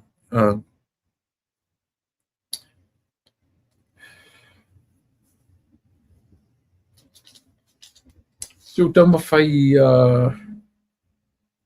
ia tau whai pia toe most tatu fiso o ta inga maleli i o tai eli o tai o li seu o whalua na mātara noa a o le ianga i lunga o le palota leo lopi ale nei o tae au le la whatara noa nga mai tonu o tau tai iae so whatara tali lasi uma ia le tanoa o tau tai iae ia pe toe mo se ava noa tanoa ia o ua mauti noa ma mausali ia ana tangata mori mau ia ma tūlanga whapena ia po feel confidence fo i lana loa suit lau ave tatu taritalia ia pe maua se ua ava noa ia i le li ua tae au le tanoa ma le a le tatu tau te ia e ma New Zealand te lo motino po tae au po nei ai o lo o New Zealand ia le fionga ia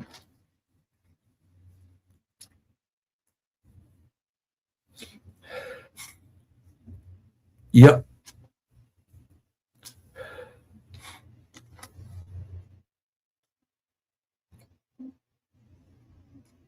O le whātalanoaina o le li o le tatu tasi foi au nanga fau. Lea ua i lunga o pengata whailangi. Ia le sui foi o le langolangoina ia le HRPP. Well, matter of fact, o le tangata lava le ia le o le HRPP na te langolangoina fia mei. Ia le sunga ia morio o Moet. Ia pi o lana ia lava pati o le fionga ia fia me ia sa whapito. Ia pi o lea ua tatu whaamaunia i o lea ua ngāri bui whaatasia le HRPP. Ia ma le fionga le fu i sa whaima taitai o le fas i le 5 tausanga taruai, le 4 tausanga ma le afa taruai. Le la ua tatu fōringa mai le whatuina o le fōi o unanga fau. Le o tatu vailo interview mai ai sui o le sap. Ia ma e fua mai ai talanoanga. O lo ua whapea nei ma maua ia sea mano le lei. Toe tu whatasi ai fia me ma e leo se meleanga. Te ui e leo se meleanga. Ioi. O le mea. Ao ua mana na toe tu whatasi. Ia whaini whainga whaia clear awale whaia ni awala ele lea. Ia oe whai ngā rulue whaatasi. I moa ua i sa moro te whaia tu. O te le popole i le tu whaatasi o tu le epam fia me. But ia whai le clean heart. Le mea. Whinau mai, whinau se whinau mai ese mai nei lo tau whaleanga. That's not the right le mea le tau whai whinau le malo le mea tau whaleanga. Ele ai, ele o le mea na.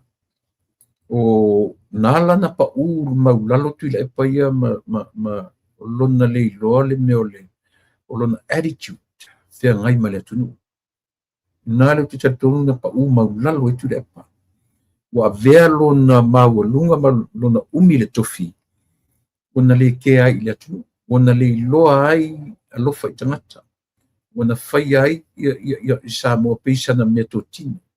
O pei o ia e ana le atunu. O nana alo te o te tangata. Ai fisiri mai ia tia ulan mino. Ono ua le sei. O i. Ua whai tu le epa sa moa o lana mea totino e pule ai ia sa moa. A o a fianga na pea o ina umi na sa whai se tangata i se paua. Le ia le paua i malo le kiupa. Malo komenisi. Io te fia se fulu tau se fulu fas fulu tau sanga o sa whai le pule. E oro whapena se umi o nofo se si se meta o se taitai o se atu. Ta si arta to vai o taitai komenisi o na whaina. Io komenisi. E iai le tonunga ke lo o whaale tonu mai ia le tatu malo menisia. Ia on, I think she has bad connections. Ile interneti maturang whapena. Ia, ai pe o le ua au, I'm out of words o le o uma uta upuno to pena mai ai. Ia, ai le matango fielo utong whai e whaaua watu ia le tatou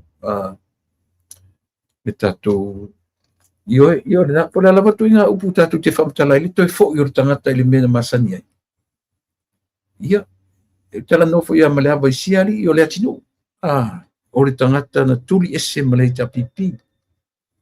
O le tangata fo i na matua i avia i le li i o i fo i. Le li i leo le pule upu le mi ngau i tutono le fono. Le whai mai a fia pingi ka o ai kukongo pingi ai. Pale malea. Fai i skamo le atinu. Ia wane. I leo tatu whanongo atu toe teu upu matala i le vā. Ua piu ua toe whai se whaale lenga ma toe se whaale lenga ia. Se whaale lenga e ati ele pa to go against somebody. Who's somebody? O le taitai o le atunu. Ioi. pe o mafuanga na e tati whaanoa ai.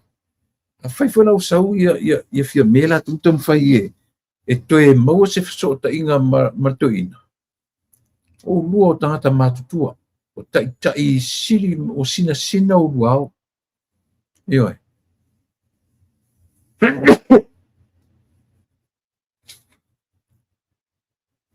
O sina o luao o te tau o no lua wha mawai.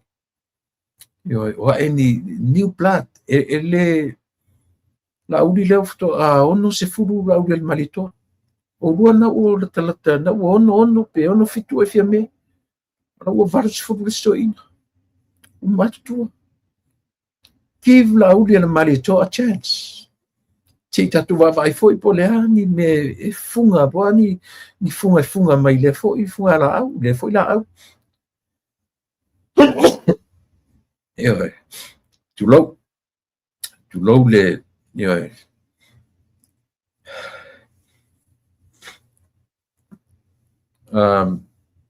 A whafonga mai ia mo whanua wha mole te loa a whape o te leswale tonu ia i o le internet. Ma lia whina ngalo no whasi umino lunga i whaina na tu mo taiao le sia so wha mole ia e whafonga mai ia e wha awa welta po kalame ia langa lela tele na wala utu rai lunga i ioi. Au mata mo lava la tutua mo oe ile nei a fiafi o lo fale tonu mai ia le tato malo mai New Zealand ia le la mafsota ile la fsota ia tu mo taiao le la fa vanolo te mitaiao e matitala no ile solulu ia wai le sa malo taiao tu mo taiao au manatu le nei tu la le fiafi o lava la tutua mo oe sa mo le tu pele ia ona fai fo ia e se fo le manu atanga ile ngal ona na filo appointment ila forma ia o ta fa fia ina ia taita ai nei te ila o a vero ta fa fia ina te o no o lava la tu mo oile ni eso ta tu filo ila so taia ila ngal le fa so le tua te minei ia mania tele ta tu fenga malom ta penanga o singa fua fa mania le tua i to enga o to e lu sunga fono al fon tele e whakasai malua ni tele le tua. Mō te minei, alo whatelatu o lautu o na masani tu ila epa whaftaili o sua o te